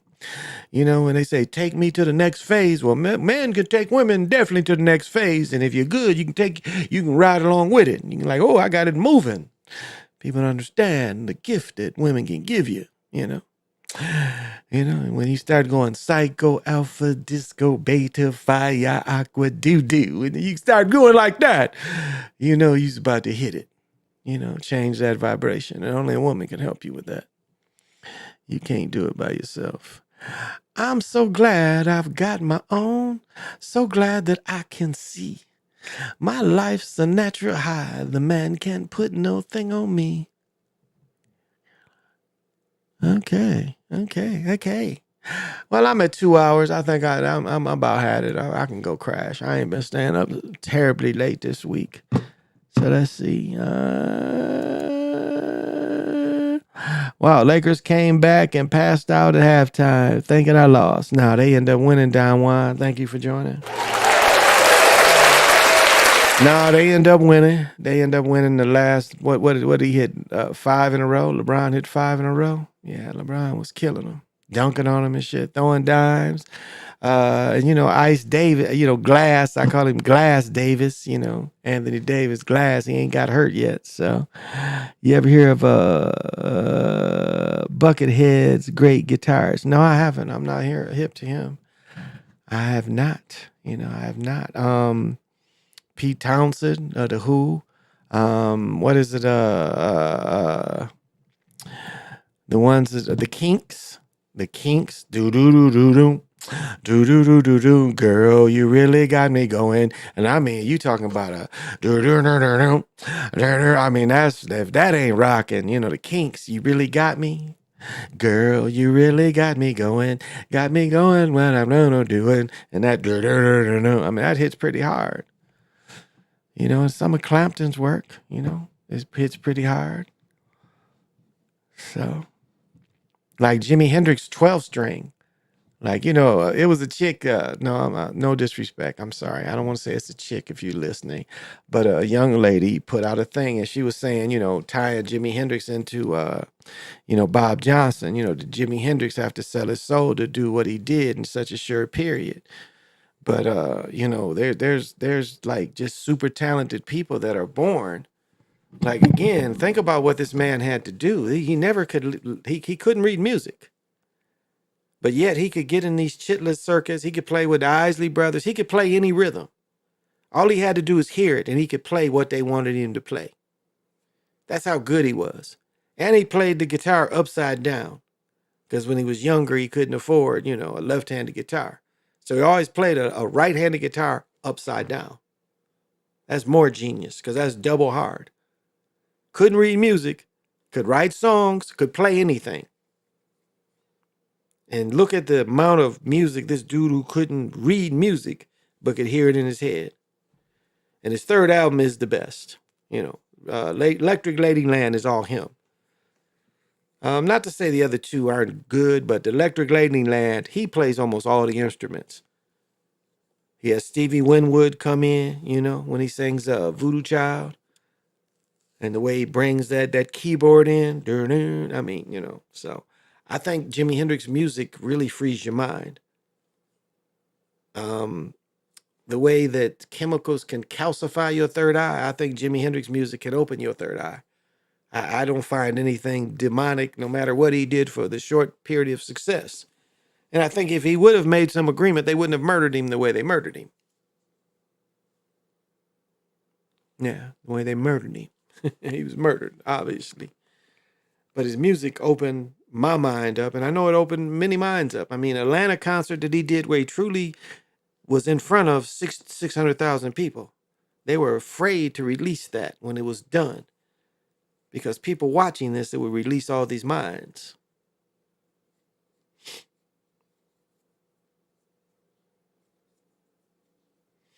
And so I don't find anything negative about his music at all. I ain't really into Robert Johnson, so I couldn't tell you, Robert Johnson's music is a little beyond me. So if he traded for something the way he played, I'm not listening to a lot of that anyway because it doesn't sound that great. But yeah, so yeah, I guess yeah, I'll tie it in right now. I don't know, maybe philosophize for a few minutes. But yeah, that's what it is. It's like I was saying with records, you want to listen to records. If you can get the opportunity, get you a turntable and listen to records because the music has a higher vibration than what we listen to through our phones and Bluetooth. It's a whole higher vibration the way you put it to yourself. And if you sit in a room, and you truly put 4 speakers around you, you truly will hear the music. And like a lot of people can't even get into, even what do you call it? Beethoven and Bach and shit. And Beethoven was definitely a Moor. A Moor that at some point couldn't even hear but could still make music. He was deaf, ended up becoming deaf. Couldn't even hear music but still could compose music. Because he could still in his head hear it.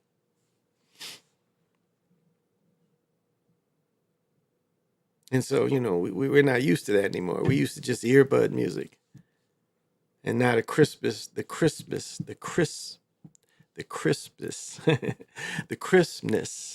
of a diamond crystal, of a crystal and the vinyl.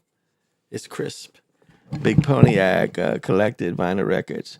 I had a giant collection and I moved into these apartments and my collection was exposed. In my locker in the apartments, it wasn't cool. And it warped all my records. It was like 300 and some records that it went back into the 50s. I had a lot of 50s, 60s, 70s, 80s, 90s stuff. And all of them warped in that locker because I should have kept them in the house. So now, I only have a few. So not as many as I need. I heard that if you were even around Jimi Hendrix, he would make you a better musician when you were jamming with him. Jimmy's on another level. Well, yeah. I mean, to play anything, be able to play anything. Like they know the song, and he would only have to hear the song one time and could play it. So, yeah, very much a brilliant dude. Skip James. Okay. Skip James, I'm not hip to him. Excuse me. But and just they had handlers around him. Jim Jeffries was a handler, worked for the CIA. He's the one that kidnapped him. It's a movie and a book called The Gang That Couldn't Shoot Straight, and that talks about the kidnapping of Jimi Hendrix. And what he went through, and again he was water bottled. They water bottled him with wine and filled both his lungs up with. So he was murdered.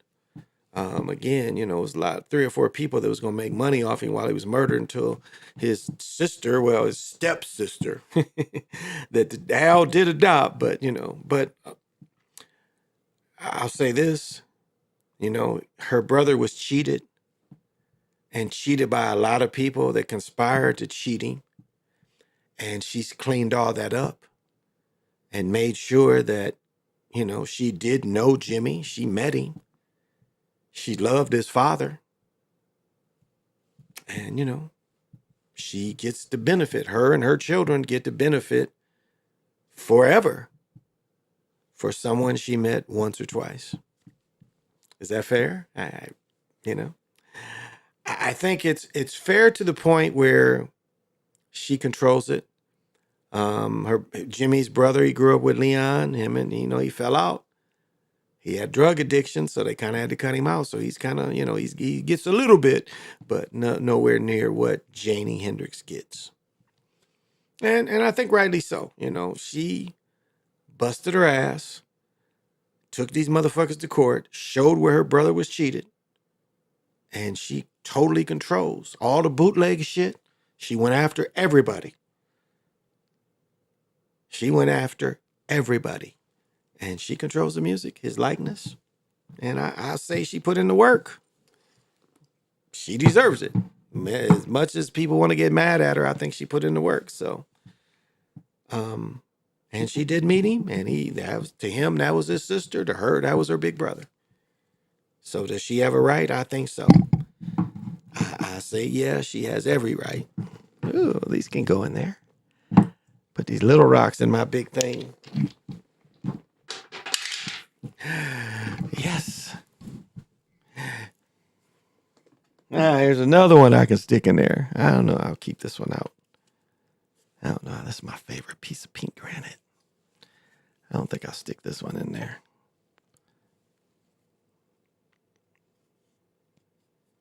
Big ass piece of basalt in it. Guess if I need it, I know where it's at. Yeah, might as well stick it in there.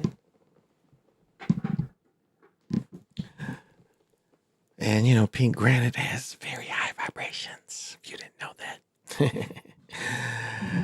And so, you want things to lift you up, you want music to lift you up. That's all.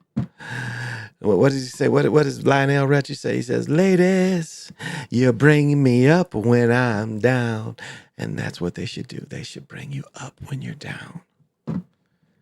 Be in their corner. If you stay in my corner. Okay, Skip James is a blues singer. Okay.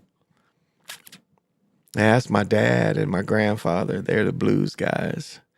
But, Jimi Hendrix sings Red House, which is nothing but a blues, jam. Blues, yeah, a little bit of. I like Little Walter. I like the dudes that play whatever you call them, harmonicas, Veronica. Yeah, I like harmonica players. Muddy Waters, a little bit, Johnny Lee Hooker, a little bit.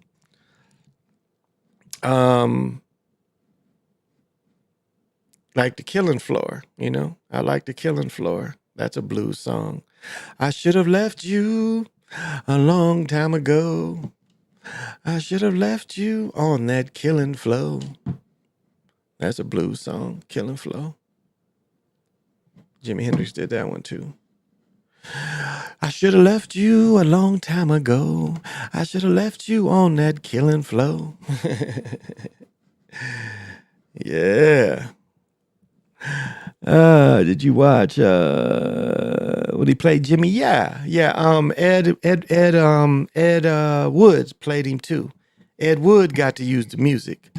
Andre 3000, which I thought he didn't do a bad job not having access to the music. Ed Woods had access to the music. If you remember, Ed Woods played Jimmy too on HBO. And he had full access. Andre 3000 did a great job without any access to any of Jimmy's, Jeannie shut that down. She didn't let them use anything. So all the music you hear in there ain't none of that Jimmy's. But in Ed Wood's version, they used all Jimmy's. She gave the okay for that. So, make that make sense. And then they, if you want to get a Jimmy Woodstock, the version I have around the house ain't the Blu-ray. I got the old version. So I gotta order the Blu-ray, at least have that shit. But you can get that if you want to see that. See Jimmy at Woodstock. But the better one is to see him in Atlanta when he's truly in front of 600,000 people. It's a great vibration. If you want to groove on Woodstock, Sly Stone. Sly Stone is when I play. What's the shit I play?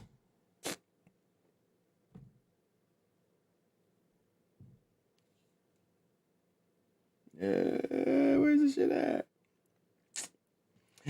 Where's Sly Stone at? Here.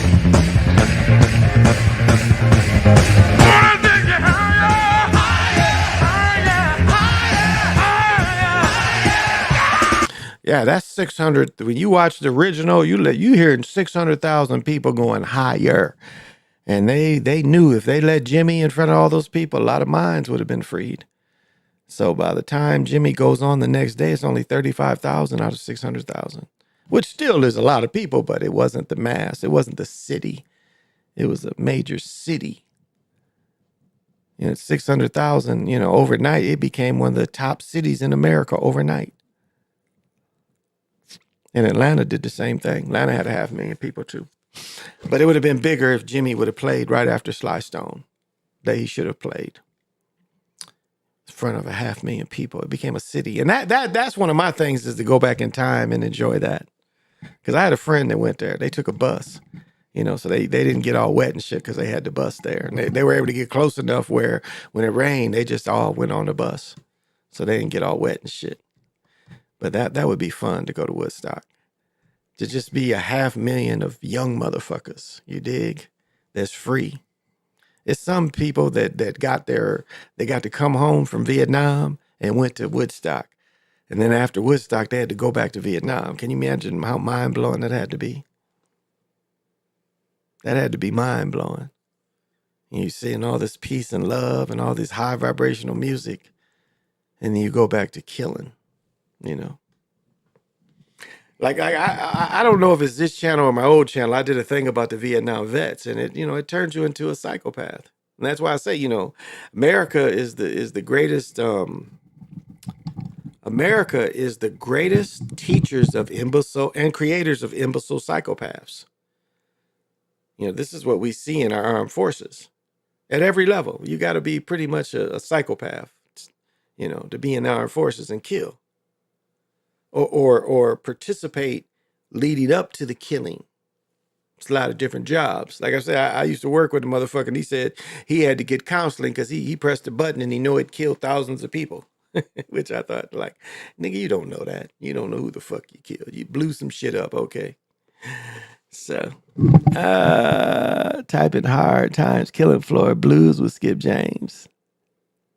Oh, okay, he did Killing Floor too? Okay, I'll check his Killing Floor out too. Because the other name of it is Laughing Sam something Dice. It's two names with Jimi Hendrix, but one has LS something, but it's Killing Floor. You can find that. But yeah, we have a country of, raised imbecile psychopaths. And they show you movies of these imbecile psychopaths. Over and over again. They show you the movies of them, and people think they're imbecile like John Wick. He's a psychopath. And if you looked at him before his wife died with the dog, he was kind of a little bit of an imbecile. And that's kind of what they highlight. Think about Freddy. Think about Michael Myers. No personalities, just straight killers. It's funny, like if you watch the Sniper movie, he didn't want to go home until he almost got killed. Did you remember that in the Sniper movie? I want to come home now, baby. It's like they on their ass shooting the fuck out of him, I want to come home now, baby. Like, oh, wait a minute now. When you were sniping all these 200, 300 people, you wasn't trying to come home, but now you want to come home. that was funny to me. I found that funny, the motherfucker's about to die, and all of a sudden he wants to come home. I don't want to be here anymore, mama. Mama, I don't want to be here. That would have been a great event at the end. Oh, yeah. Yeah, definitely. It'd have been a heck of an experience, especially being young. You'd want to go like 18, 19, That would be the best way to experience it, being young with all these young people. And, the CIA, FBI is all through that shit too, They didn't want to. Oh, and this is where we see cloud seeding too, because they made it storm on them. Remember that about Woodstock. They cloud seeded it and they made it rain on them. Yeah. They cloud seeded to rain on them. They tried to rain them out. And that didn't make them leave, They had to stop the concert because, again, all the electronics, but they was able to, it only rained on them that one day. But yeah, that's what we saw, weather warfare. Because we already know they was doing it in Vietnam. That started in Vietnam. You look up the first flood. This is Zach work. Look up one of the first floods they did in England, where they created a flood and they killed some people through the flood. And then, look up the operation. What is the operations where the Ho Chi Minh Trail, they tried to storm it out. So, when Forrest Gump was talking about, it rained sideways sometimes. He's telling you, He said sometime it looked like the rain was coming from the ground and going up. Remember that? But sideways rain. Remember that from Forrest Gump? Hey, Jesus Saves. Thanks for coming. I appreciate it. So they've been able to manipulate the weather. And I think, Napoleon was affected, and definitely Hitler's troops when he sent his 8th Army in there, I think it's called. 3rd Army, he sent his 3rd Army into Russia and, stupid, broke it up instead of capturing the natural resources. Not going after Stalingrad. Stalingrad had no, going to get that oil was what they needed to do. Stalingrad was for ego. So, well, I'm going to cut it. I've been going almost 2.5 hours, so thank you. Woodstock to Vietnam. I make an album called that.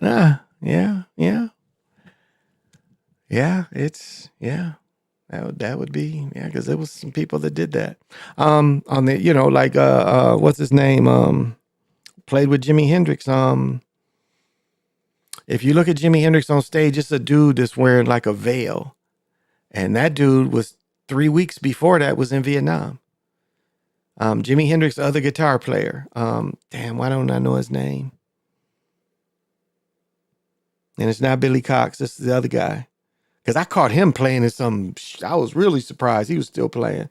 But that brother, I can't think of his name. But he was in Vietnam three weeks before. He got out of Vietnam. Jimmy called him. And Jimmy flew him to Woodstock. Well, they was in Woodstock. They was up in the Catskill Mountains. That's where Jimmy had got temporarily kidnapped. But they was up in the mountains. That's where they was jamming. And he brought that guy. What is his name? I should know his name. Oh, man. And I can picture his face. I can't think of his name. I'm an old man. I'm sorry about that. I should know his name. Because Jimmy had a bunch of motherfuckers up there. He had some Congo players up there and shit. So he had, whole different band. Yeah, I'm going to cut it. I will be on tomorrow. I'll be on late tomorrow. So thank you guys for coming. I appreciate it.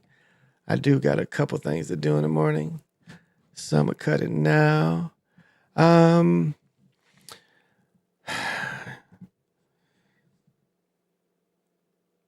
Like if you can meditate every day, that's a great thing. If you can slow your mind down and just have your own thoughts to yourself, as long as you can. It's very necessary to have quiet time for yourself. Even if you can't meditate, still time to yourself where you just don't have anything going and you're just with your own thoughts for a little while. Now that can be getting dressed, that can be taking a shower, but however you want to concentrate that into just getting into yourself. Because too often, as I was saying, when we go out, we have that love thing that's, and it seems like the reality tries to take that love from you as you go out. But if you keep that love thing high, everything is easy for you. You only do what you like. And that's the way the timing falls in for you. But to get to that point, you really got to spend time with yourself, to know yourself, to love yourself, to have confidence in yourself. And take that time and, to feel who you are. Take that time to feel who you are, know who you are. And too often we don't really do that. Don't really know ourselves. So take that time to know who you are and love who you are. Forgive yourself. I mean, damn. And, if you don't think I've made mistakes in almost 63 years, I've made plenty of mistakes, but tried to learn from them every day. Try to be a better man, better husband, better father, better friend. The love I get out, hopefully I get back, but I don't give love out to get anything back. You shouldn't love because you want love in return. You should love because that's how you feel.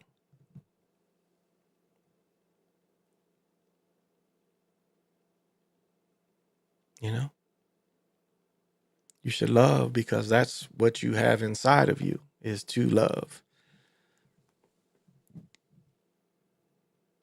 Because you have to be open to be loved. And you know, there's people out there that will only love, you know, it's like, well, if you love me, I'll love you back. Or I want you to love me more than I love you. That's the only way some people are secure. That's what my godmother told me. She's like, well, you know, get them to love you more than you love them. That's the way you keep your state of mind. I'm like, no, that's some pimp shit you talking. I'm like, that really sounds like some shit a pimp would say. A pimp would say some shit like that. Make them love me more than I love them. No, the love should be equal and harmonious. But it starts with self-love. Self-love is the best love. That's how the song goes. Because without loving yourself, it's hard to open up that to love others. And it's hard to love life. It's hard to be the viewer of life. Because to be the viewer of life, you have to have a high, you know, that love is this up here still. You know, love or above all day. And to keep that mentality there and where you are, you know, you're the viewer. You just view things. And the proper emotion that has to go into what you're viewing. You watch it play out in front of you. And a lot of times you plan for the way it plays out in front of you. You plot and you plan, and it turns out the way you want it to turn out. And, you know, be some minor things that come through, but basically you're strong enough to do that.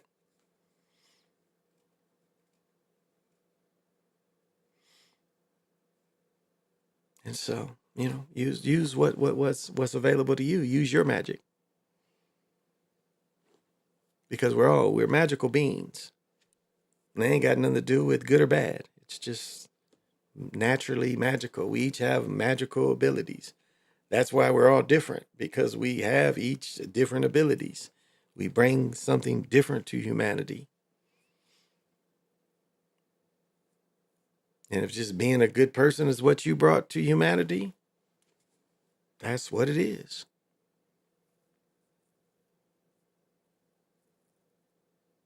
Because, you know, it's funny, like when you watch criminals and criminal families, and then you watch other families where none of the people have ever been in any trouble.